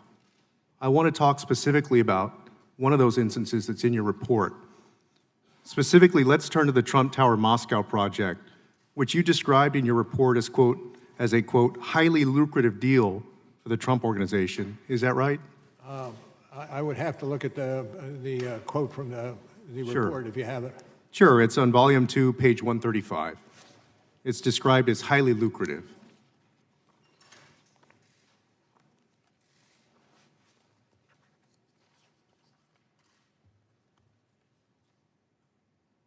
Okay, I have it. Sure. I have it. Thank you, sir. Yeah, no problem. Your office prosecuted Michael Cohen, and Michael Cohen was Donald Trump's lawyer, for lying to this committee about several aspects of the Trump organization's pursuit of the Trump Tower Moscow deal. Is that right? That's correct. According to your report, Cohen lied to, quote, minimize links between the project and Trump, unquote, and to, quote, stick to the party line, unquote, in order not to contradict Trump's public message that no connection existed between Trump and Russia. Is that right? That's yes, that's correct. Now, when you're talking about the party line here, the party line in this case... If I can interject, the one thing I should have said at the outset, it was in the report, and consequently, I do believe it to be true. Thank you. The party line in this case was that the deal ended in January 2016. In other words, they were saying that the deal ended in January 2016 before the Republican primaries. In truth, though, the deal extended to June 2016, when Donald Trump was already the presumptive Republican nominee. Is that correct? That's correct. The party line was also that Cohen discussed the deal with Trump only 3 times, when in truth, they discussed it multiple times. Is that right? Also true, and part of the basis for the plea that he entered for a lying to this entity. Thank you, and thank you for prosecuting that. The party line was also that Cohen and Trump never discussed traveling to Russia during the campaign, when in truth, they did discuss it. Is that right? That's accurate. And the party line was that Cohen never received a response from the Kremlin to his inquiries about the Trump Tower Moscow deal. In fact, Cohen not only received a response from the Kremlin to his email, but also had a lengthy conversation with a Kremlin representative who had a detailed understanding of the project. Is that right? If it's in the report, that is accurate. Recitation of that piece of the report. So you have the candidate Trump at the time saying he had no business dealings with Russia, his lawyer who was lying about it, and then the Kremlin who during that time was talking to President Trump's lawyer about the deal. Is that right? I can't adopt your characterization. Not only was Cohen lying on Trump's behalf, but so was the Kremlin. On August 30th, 2017, 2 days after Cohen submitted his false statement to this committee, claiming that he never received a response to his email to the Kremlin, Vladimir Putin's press secretary told reporters that the Kremlin left the email unanswered. That statement by Putin's press secretary was false, wasn't it? I can't speak to that. Although it was widely reported in the press. Again, I can't speak to that, particularly if it was dependent upon media sources. But it was consistent with the lie that Cohen had made to the committee. Is that right? I'm not certain I could go that far. So Cohen, President Trump, and the Kremlin were all telling the same lie. I defer to you on that. I can't get into the details. Special Counsel Mueller, I want to ask you something that's very important to the nation. Did your investigation evaluate whether President Trump could be vulnerable to blackmail by the Russians because the Kremlin knew that Trump and his associates lied about connections to Russia related to the Trump Tower deal? I can't speak to that. I yield back, Chairman. Mr. Hurd. Thank you, Mr. Chairman. Director Mueller, you've been asked many times this afternoon about collusion, obstruction of justice, and impeachment and the Steele dossier, and I don't think your answers are going to change if I ask you about those questions. So I'm going to ask about a couple of press stories, because a lot of what the American people have received about this have been on press stories, and some of that has been wrong, and some of those press stories have been accurate. On April 13th, 2018, McClatchy reported that you had evidence Michael Cohen made a secret trip to Prague during the 2016 presidential election. I think he told one of the committees here in Congress that was incorrect. Is that story true? I can't, I can't go into it. Got you. On October 31st, 2016, Slate published a report suggesting that a server at Trump Tower was secretly communicating with Russia's Alpha Bank, and I quote, akin to what criminal syndicates do. Do you know if that story is true? Do not. Do not. You do not? Know whether it's true. So did you not investigate these allegations which are suggestive of potential Trump-Russia? Because I believe it's not true doesn't mean it believe would not be investigated. It may well have been investigated, although at my belief at this point it's not true. Good copy, thank you. As a former CIA officer, I want to focus on something I think both sides of the political aisle can agree on. That is, how do we prevent Russian intelligence and other adversaries from doing this again? And after overseeing counterintelligence operations for 12 years as FBI director, and then investigating what the Russians have done in the 2016 election, you've seen tactics, techniques, and results of Russian intelligence operations. Our committee made a recommendation that the FBI should improve its victim notification process when a person, entity, or campaign has fallen victim to active measures of attack. Would you agree with this? It sounds like a worthwhile endeavor. I will tell you, though, that the ability of our intelligence agencies to work together in this arena is perhaps more important than that. And adopting whatever, and I'm not that familiar with legislation, but whatever legislation will encourage us working together. By us, I mean the FBI, CIA, NSA, and the rest. It should be pursued aggressively, early. Who do you think should be responsible within the federal government to counter disinformation? I'm no longer in the federal government, so But you've had a long storied career, and I don't think there's anybody who better understands the threat that we are facing than you. Do you have an opinion as a former FBI officer? As to? As to who should be the coordinating points within the federal government on how to deal with disinformation? I don't want to wade in those waters. A good copy. One of the most striking things in your report is that the Internet Research Agency not only undertook a social media campaign in the U.S., but they were able to organize political rallies after the election. Our committee issued a report and insight on saying that Russian active measures are growing with frequency and intensity, and including their expanded use of groups such as the IRA, and these groups pose a significant threat to the United States and our allies in upcoming elections. Would you agree with that? Yes. In fact, one of the other areas that we have to look at are many more companies, or not companies, many more countries are developing capability to replicate what the Russians had done. You alluded to making sure all the elements of the federal government should be working together. Do you have a suggestion on a strategy to do that to counter this disinformation? Not overarching. Is this, in your investigation, did you think that this was a single attempt by the Russians to get involved in our election, or did you find evidence to suggest they'll try to do this again? No, it wasn't a single attempt. They're doing it as we sit here. And they expect to do it during the next campaign. Director Mueller, I appreciate your time and indulging us here in multiple committees, and I yield back to the ranking member if he has. I yield back to the chairman. Mr. Heck.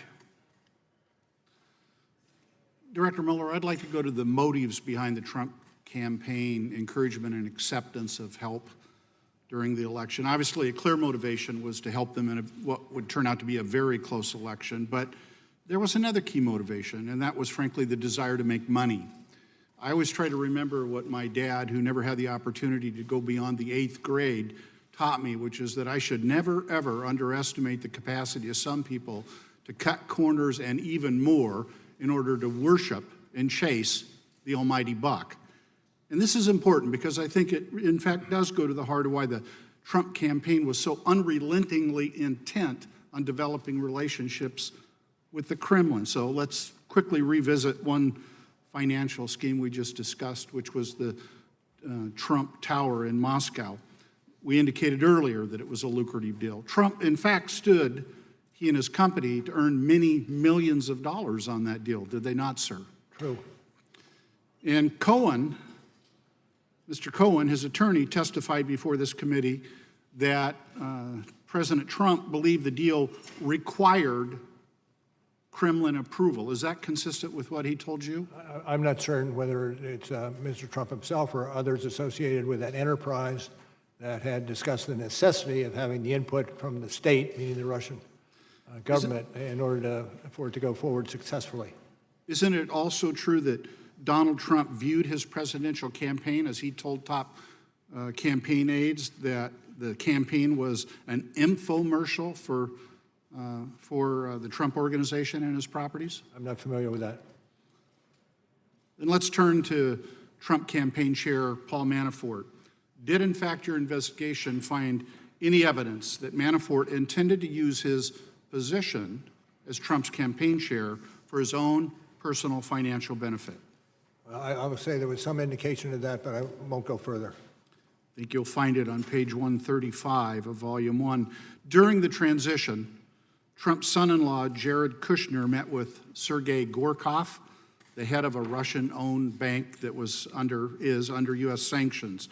And according to the head of the bank, he met with Kushner in his capacity as CEO of Kushner Companies to discuss business opportunities. Is that correct, sir? I'm not certain.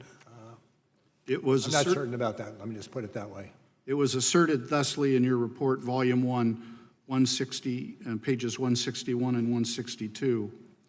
Your report notes that at the time, Kushner Companies were trying to renegotiate a billion, with a B, $1 billion lease of their flagship building at 666 Fifth Avenue, correct? I'm not familiar with those financial arrangements. Also on page 162, where Kushner Companies, it was asserted, had debt obligations coming due on the company. Eric Prince, a supporter close to Trump, A supporter. campaign and administrative. A supporter. I was. Yes. He met in the Seychelles during the transition with Kirill Dmitriev, who was the head of a sanctioned Russian government investment arm, which had close ties to Vladimir Putin. Correct, sir? Yes. Your investigation determined that Mr. Prince had not known nor conducted business with Dmitriev before Trump won the election, correct? Well, I defer to the report on that. Yet it does, and yet Prince, who had connections to top administration, Trump administration officials, met with Dmitriev during the transition period to discuss business opportunities, among other things. But it wasn't just Trump and his associates who were trying to make money off this deal, nor hide it, nor lie about it. Russia was too. That was the whole point, to gain relief from sanctions, which would hugely benefit their incredibly wealthy oligarchs. For example, sanctions relief was discussed at that June 9th meeting in the Trump Tower, was it not, sir? Yes, but it was not a main subject for discussion. Trump administration National Security Advisor designate Michael Flynn also discussed sanctions in a secret conversation with the Russian ambassador, did he not? Correct. So to summarize, Donald Trump, Michael Cohen, Paul Manafort, Jared Kushner, Eric Prince, and others in the Trump orbit all tried to use their connections with the Trump organization to profit from Russia, which was openly seeking relief from sanctions. Is that true, sir? I'm not certain I can adopt what you Well, articulate. I will, and I'd further assert that was not only dangerous, it was un-American. Greed corrupts. Greed corrupts, and it is a terrible foundation for developing American foreign policy. Mr. Ratcliffe. Director Mueller, given your constraints on what you're able or allowed to answer with respect to counterintelligence matters or other matters that are currently open and under investigation, you're not going to be able to answer my remaining questions. So I thank you for your courtesies in the answers that you have given to my prior questions. And I do thank you for your extraordinary career and record of service, and yield the balance of my time to the ranking member. Thank you. Thank you, Mr. Ratcliffe and Mr. Mueller. Let me associate my words with Mr. Ratcliffe. Got a few more questions. I want to clean up a little bit about the Eric Prince Seychelles meeting. So Eric Prince testified before this committee that he was surveilled by the U.S. government and that information from this surveillance was leaked to the press. Did you investigate whether Prince was surveilled and whether classified information on him was illegally leaked to the media? Did you say did you or will you? Well, I know you can't. I know you're not. So gonna, I can't discuss I know you're not either going to join back up in the ranks, but did you refer? Were you aware that Prince has made these allegations that he was surveilled? He's concerned that there were leaks about this surveillance. Did you make any referrals about these leaks? I can't get into discussion on it. Okay. Also want to, General Flynn, I know you came after the leak of his phone call with the Russian ambassador. Your time at FBI, it would be a major scandal, wouldn't it, for the leak of the National Security Advisor and anyone. I can't adopt that hypothesis.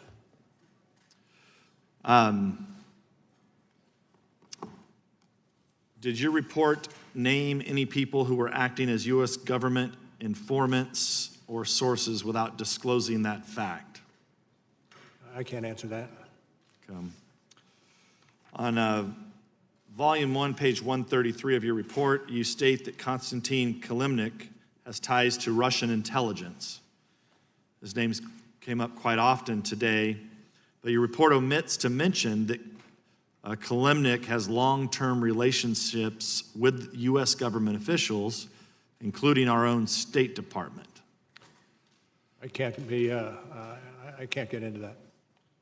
I know it's not in the report, but if Kilimnik is being used in the report to say that he was possibly some type of Russian agent, and I think it is important for this committee to know if Kilimnik has ties to our own State Department, which it appears that he does. Again, it's the same territory that I'm loath to get into. You were asked this earlier about Trump attorney John Dowd, that pieces of his phone call were omitted from the report. It was what Mr. Dowd calls exculpatory evidence. Are you concerned about? I'm not certain I would agree with that characterization. I think I said that before. Yes. An American citizen from the Republic of Georgia, who your report misidentifies as a Russian, claims that your report omitted parts of a text message he had with Michael Cohen about stopping the flow of compromising tapes of Donald Trump. In the omitted portions, he says he did not know what the tapes actually showed. Was that portion of the exchange left out of the report for a reason? No, we got an awful lot into the report, but we did not get every intersection or conversation and the like. So I am not familiar with that particular episode you're talking about. Thank you, Mr. Mueller, and thank you, Mr. Chairman. Mr. Welch. Director Mueller, did you find there was no collusion between the Trump campaign and Russia? Well, we don't use the word collusion. The word we usually use is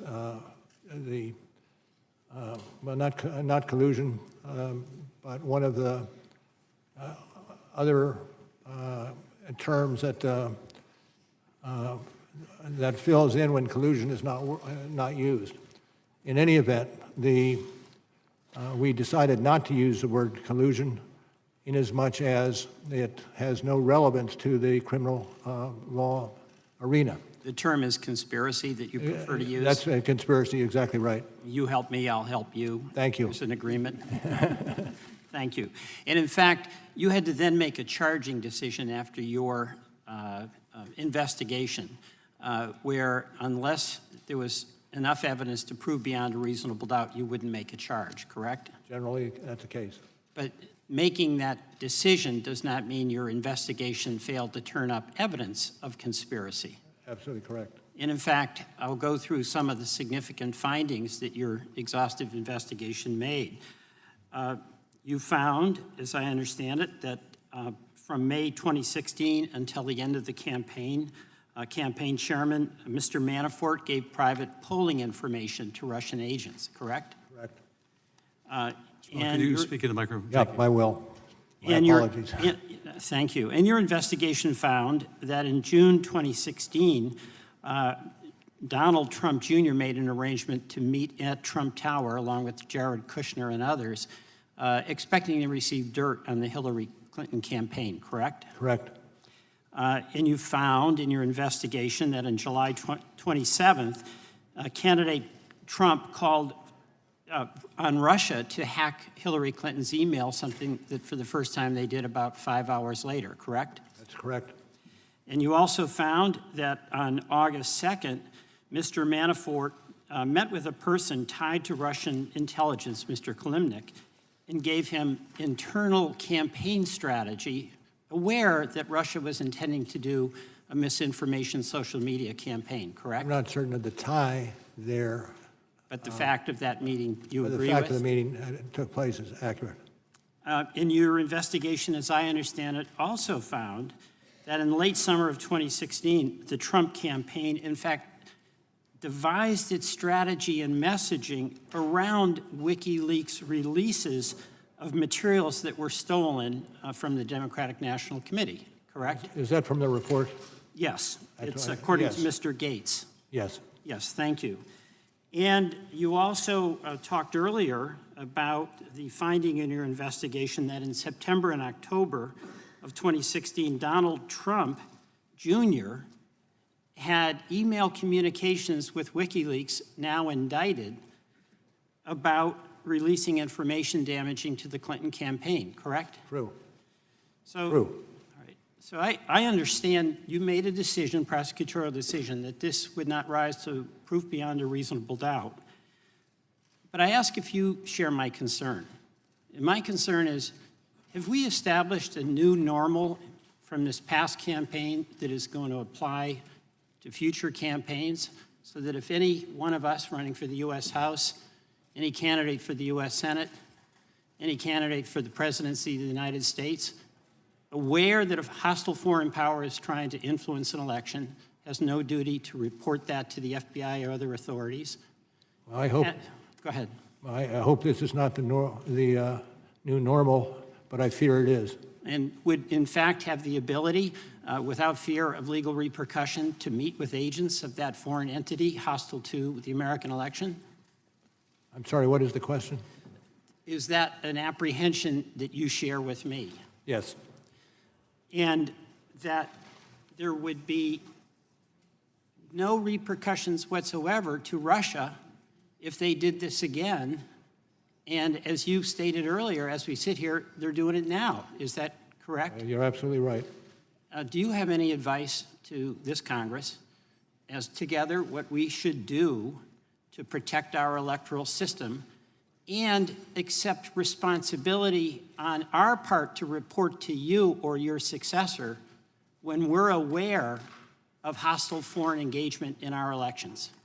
I would say the basis, the first line of defense really is the ability of the various agencies who have some piece of this to not only share information, but share expertise, share targets, and use the full resources that we have to address this problem. Thank you, Director Mueller. I yield back. Mr. Maloney. Mr. Mueller, thank you. I know it's been a long day, and I want to make clear how much respect I have for your service and for your extraordinary career, and I want you to understand my questions in that context, sir. I'm going to be asking you about Appendix C to your report, and in particular, the decision not to do a sworn interview of the president. It's really the only subject I want to talk to you about, sir. Why didn't you subpoena the president? Well, at the outset, after we took over and initiated the investigation. If I could ask you to speak on the microphone. Yeah, of course. At the outset, after we took over the investigation and began it and pursued it, quite obviously one of the things we anticipated wanting to accomplish, and that is having the interview of the president. We negotiated with him for a little over a year, and I think what you adverted to in the appendix lays out our expectations as a result of those negotiations. But finally, when we were almost towards the end of our investigation and we'd had little success in pushing to get the interview of the president, we decided that we did not want to exercise the subpoena powers because of the necessity of expediting the end of the investigation. Was that, excuse me, did you want I was going to say, the expectation was if we did subpoena the president, he would fight the subpoena and we would be in the midst of the investigation for a substantial period of time. Right, but as we sit here, you've never had an opportunity to ask the president in-person questions under oath, and so obviously that must have been a difficult decision. And you're right, Appendix C lays that out, and indeed, I believe you described the in-person interview as vital. That's your word. And of course, you make clear you had the authority and the legal justification to do it.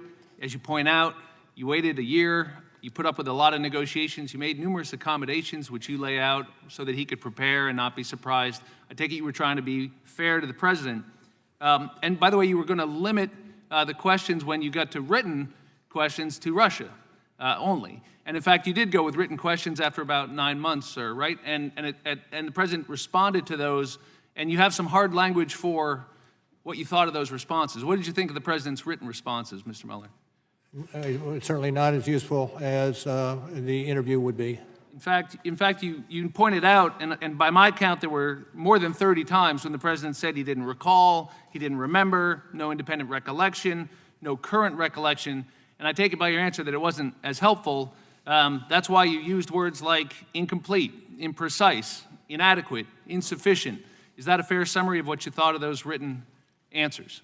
That is a fair summary. And I presume that comes from the report. And yet, sir, and I ask this respectfully, by the way, the president didn't ever claim the Fifth Amendment, did he? I'm not going to talk to that. Well, from what I can tell, sir, at one point it was vital, and then at another point it wasn't vital. And my question to you is, why did it stop being vital? And I can only think of 3 explanations. One is that somebody told you couldn't do it, but nobody told you couldn't subpoena the president. Is that right? No, we understood we could subpoena the president. Rosenstein didn't tell you, Whitaker didn't tell you, Barr didn't tell you couldn't. We could serve a subpoena. So the only other explanation, well, there's 2 others, I guess. One, that you just flinched, that you had the opportunity to do it and you didn't do it. But sir, you don't strike me as the kind of guy who flinches. I'd hope not. Well, then the third explanation, I hope not too, sir. And the third explanation I can think of is that you didn't think you needed it. And in fact, what caught my eye was page 13 on volume 2, where you said, in fact, you had a substantial body of evidence. And you cite a bunch of cases there, don't you, about how you often have to prove intent to obstruct justice without an in-person interview. That's the kind of nature of it. And you use terms like a substantial body of evidence, significant evidence of the president's intent. So my question, sir, is, did you have sufficient evidence of the president's intent to obstruct justice, and is that why you didn't do the interview? There's a balance. In other words, how much evidence you have to satisfy that last element against how much time are you willing to spend in the courts litigating the interview with the president. And in this case, you felt that you had enough evidence of the president's intent. We had to make a balanced decision in terms of how much evidence we had compared to the length of time it would take And to sir, do because that. I have limited time, you thought that if you gave it to the Attorney General or to this Congress, that there was sufficient evidence that it was better than that delay. Can you state that again? Well, that it was better than the delay to present the sufficient evidence, your term, of the president's intent to obstruct justice to the Attorney General and to this committee. Isn't that why you didn't do the interview? No, the reason we didn't do the interview is because of the length of time that it would take to resolve the issues attendant to that. Thank you, sir. Ms. Demings. Thank you so much, Mr. Chairman, and Director Mueller, thank you so much for being a person of honor and integrity. Thank you for your service to the nation. We are certainly better for it. Director Mueller, I too want to focus on the written responses that the President did provide and the continued efforts to lie and cover up what happened during the 2016 election. Were the President's answers submitted under oath?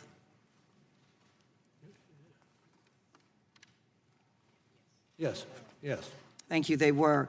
Were these all the answers your office wanted to ask the President about Russia interference in the 2016 election? No, not necessarily. So there were other Yes. questions that you wanted to answer. Did you analyze his written answers on Russia interference to draw conclusions about the President's credibility? No, it was perhaps one of the factors, but nothing more than that. It was one of the factors. So what did you determine about the President's credibility? And that I can't get into. Director Mueller, I know based on your decades of experience, you probably had an opportunity to analyze the credibility of countless witnesses, but you weren't able to do so with this witness. Well, with every witness, particularly a leading witness, one assesses the credibility day by day, witness by witness, document by document. And that's what happened in this case. So we started with very little, and by the end, we ended up with a fair amount. Yeah, fair amount. Thank you. Well, let's go through some of the answers to take a closer look at his credibility, because it seems to me, Director Mueller, that his answers were not credible at all. Do some of President Trump's incomplete answers relate to Trump Tower Moscow? Yes. For example, did you ask the President whether he had at any time directed or suggested that discussions about Trump Moscow project should cease? Should what? Cease. Do you have a citation? Yes, we're still in Appendix C, Section 1-7. The first page? Uh-huh. Says the President did not answer whether he had at any time directed or suggested that discussions about the Trump Moscow project should cease, but he has since made public comments about this topic. Okay. And the question was? Did the President, let me go on to the next question. Did the President fully answer that question in his written statement to you about the Trump Moscow project ceasing? Again, in Appendix C. And can you direct me to the a particular paragraph you're adverting to? It would be Appendix C-C1, but let me move forward. 9 days after he submitted his written answers, didn't the President say publicly that he, quote, decided not to do the project, unquote? And that is in your report. I'd ask you if you would to point out the particular paragraph that you're Okay. focused on. We can move on. Did the President answer your follow-up questions? According to the report, there were follow-up questions because of the President's incomplete answers about the Moscow project. Did the President answer your follow-up questions either in writing or orally? And we're now in Volume 2, page 150 through 151. No. He did not. In fact, there were many questions that you asked the President that he simply didn't answer. Isn't that correct? True. And there were many answers that contradicted other evidence you had gathered during the investigation. Isn't that correct, Yes. Director Mueller? Director Mueller, for example, the President in his written answer stated he did not recall having advanced knowledge of WikiLeaks releases. Is that correct? I think that's what he said. But didn't your investigation uncover evidence that the President did, in fact, have advanced knowledge of WikiLeaks public releases of emails damaging to his opponent? And I can't get into that area. Did your investigation determine, after very careful vetting of Rick Gates and Michael Cohen's, that you found them to be credible?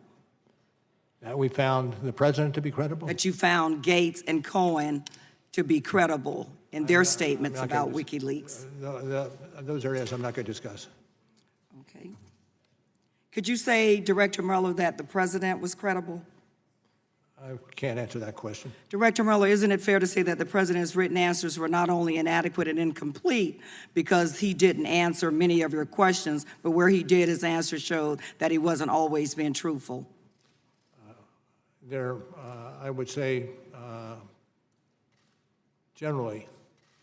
Generally. Director Mueller, it's one thing for the president to lie to the American people about your investigation, falsely claiming that you found no collusion and no obstruction, but it's something else altogether for him to get away with not answering your questions and lying about them. And as a former law enforcement officer of almost 30 years, I find that a disgrace to our criminal justice system. Thank you so much. Thank you, I yield ma'am. back to the chairman. Mr. Krishnamurthy. Director Mueller, thank you for your devoted service to your country. Earlier today, you described your report as detailing a criminal investigation, correct? Yes. Yes. Director, since it was outside the purview of your investigation, your report did not reach counterintelligence conclusions regarding the subject matter of your report. That's true. For instance, since it was outside your purview, your report did not reach counterintelligence conclusions regarding any Trump administration officials who might potentially be vulnerable to compromise or blackmail by Russia, correct? Those decisions probably were made in the FBI. But not in your report, correct? Not in our report. We advert to the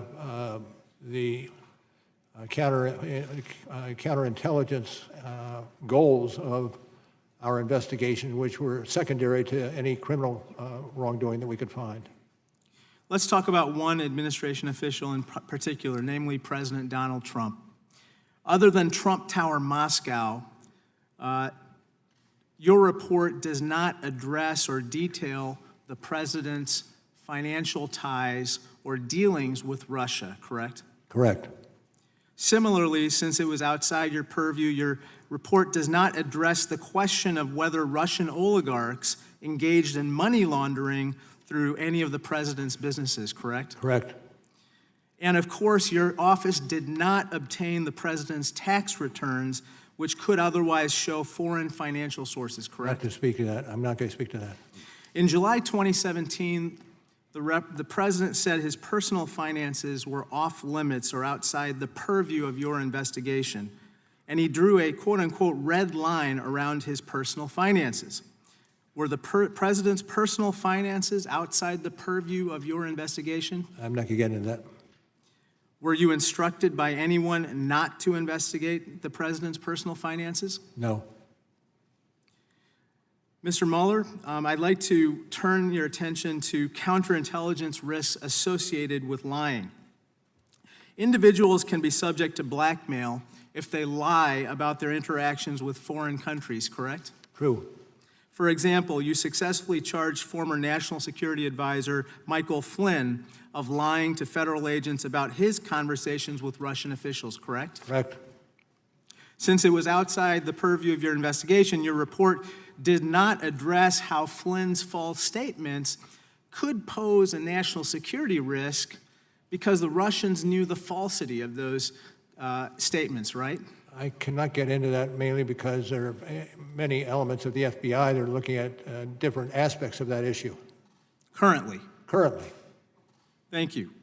As you noted in Volume 2 of your report, Donald Trump repeated 5 times in one press conference, Mr. Mueller, in 2016, quote, "I have nothing to do with Russia." Of course, Michael Cohen said Donald Trump was not being truthful because at this time, Trump was attempting to build Trump Tower Moscow.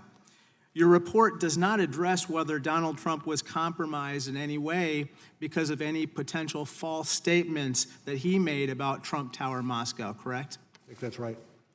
think that's right. Director Mueller, I want to turn your attention to a couple other issues. You've served as FBI director during 3 presidential elections, correct? Yes. And during those 3 presidential elections, you have never initiated an investigation at the FBI looking into whether a foreign government interfered in our elections the same way you did in this particular instance, correct? I would say I personally know, but the FBI quite obviously has how do you defend an attack such as the Russians undertook in 2016? Now, Director Mueller, is there any information you'd like to share with this committee that you have not so far today? Well, that's a broad question. And it'd take me a while to get an answer to it, but I'll say no. Mr. Mueller, you said that every American should pay very close attention to the systematic and sweeping fashion in which the Russians interfered in our democracy. Are you concerned that we are not doing enough currently to prevent this from happening again? Well, I'll speak generally, and what I said in my opening statement this morning, and here that no, much more needs to be done in order to protect against this intrusions, not just by the Russians, but others as well. Thank you, Director. We have 2 5-minute periods remaining. Mr. Nunes and myself. Mr. Nunes, you are recognized.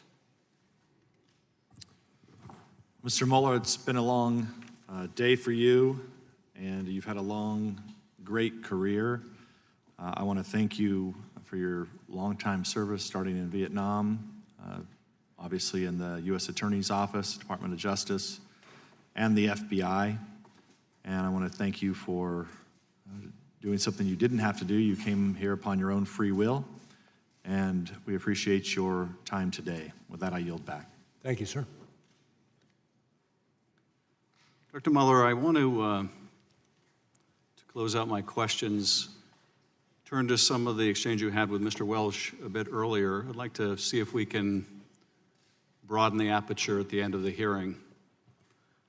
From your testimony today, I gather that you believe that knowingly accepting foreign assistance during a presidential campaign is an unethical thing to do. And a crime.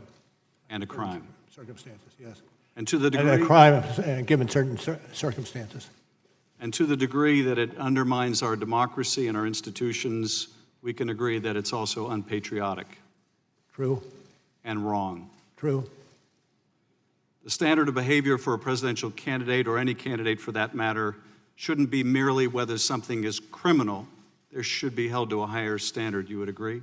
Yeah, I will not get into that because it goes to the standards to be applied by other institutions besides ours. Well, I'm just referring to ethical standards. We should hold our elected officials to a standard higher than mere avoidance of criminality, shouldn't we? Absolutely. You have served this country for decades. You've taken an oath to defend the Constitution. You hold yourself to a standard of doing what's right. I would hope. You have. I think we can all see that. And befitting the times, I'm sure your reward will be unending criticism. But we are grateful. The need to act in an ethical manner is not just a moral one, but when people act unethically, it also exposes them to compromise, particularly in dealing with foreign powers. Is that true? True. Because when someone acts unethically in connection with a foreign partner, that foreign partner can later expose their wrongdoing and extort them. True. And that conduct, that unethical conduct, can be of a financial nature if you have a financial motive or an illicit business dealing. Am I right? Yes. But it can also just involve deception. If you are lying about something that can be exposed, then you can be blackmailed. Also true. In the case of Michael Flynn, he was secretly doing business with Turkey, correct? Yes. And that could open him up to compromise that financial relationship. I presume. He also lied about his discussions with the Russian ambassador. And since the Russians were on the other side of that conversation, they could have exposed that, could they not? Yes. If a presidential candidate was doing business in Russia and saying he wasn't, Russians could expose that too, could they not? I leave that to you. Well, let's look at Dmitry Peskov, the spokesperson for the Kremlin, someone that the Trump organization was in contact with to make that deal happen. Your report indicates that Michael Cohen had a long conversation on the phone with someone from Dmitry Peskov's office. Presumably the Russians could record that conversation, could they not? Yes. And so if candidate Trump was saying, I have no dealings with the Russians, but the Russians had a tape recording, they could expose that, could they not? Yes. That's the stuff of counterintelligence nightmares, is it not? Well, it has to do with counterintelligence and the need for a strong counterintelligence entity. It does indeed. And when this was revealed that there were these communications, notwithstanding the president's denials, the president was confronted about this, and he said two things. First of all, that's not a crime. But I think you and I have already agreed that that shouldn't be the standard, right, Mr. Mueller? True. And the second thing he said was, why should I miss out on all those opportunities? I mean, why indeed? Merely running a presidential campaign, why should you miss out on making all that money? Was the import of his statement. Were you ever able to ascertain whether Donald Trump still intends to build that tower when he leaves office? Is that a question, sir? Yes, were you able to ascertain, because he wouldn't answer your questions completely, whether or if he ever ended that desire to build that tower? I'm not going to speculate on that. If the president was concerned that if he lost his election, he didn't want to miss out on that money, might he have the same concern about losing his re-election and missing out on that money? Speculation.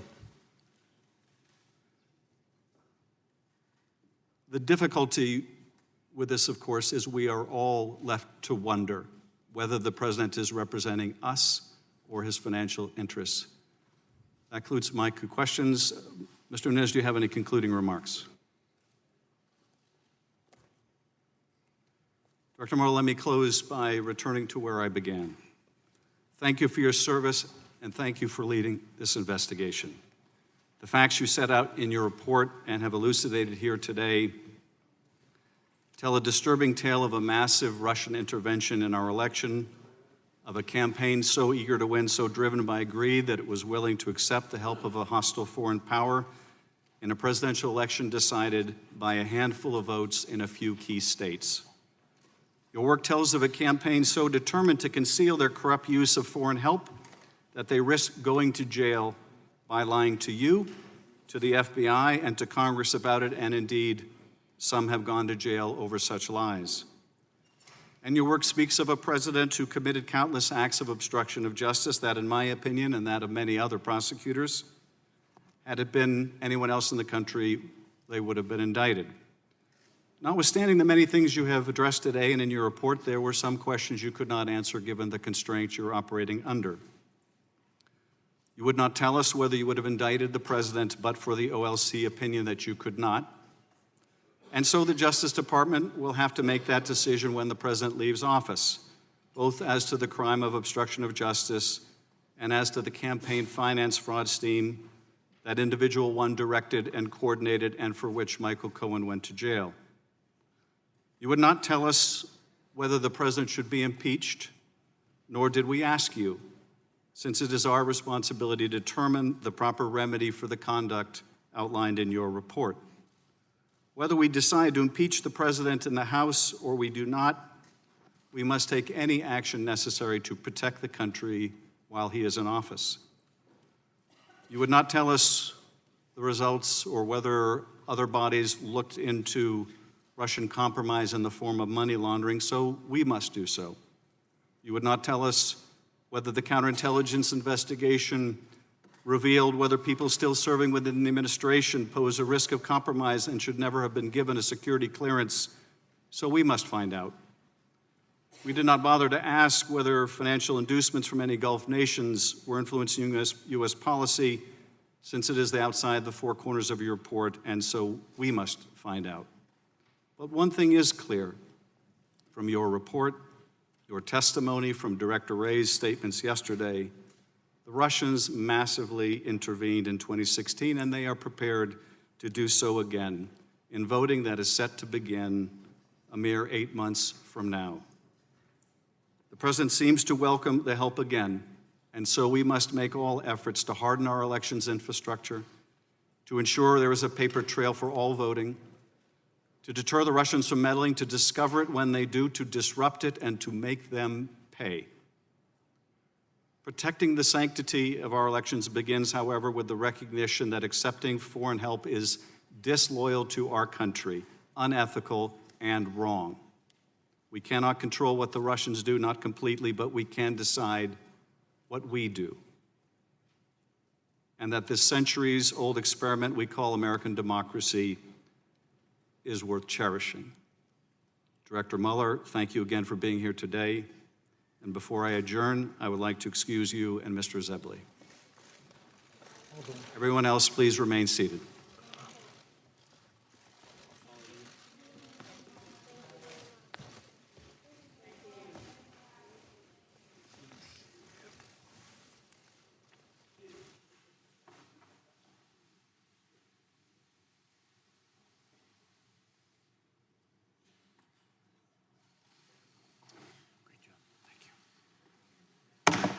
This hearing is adjourned.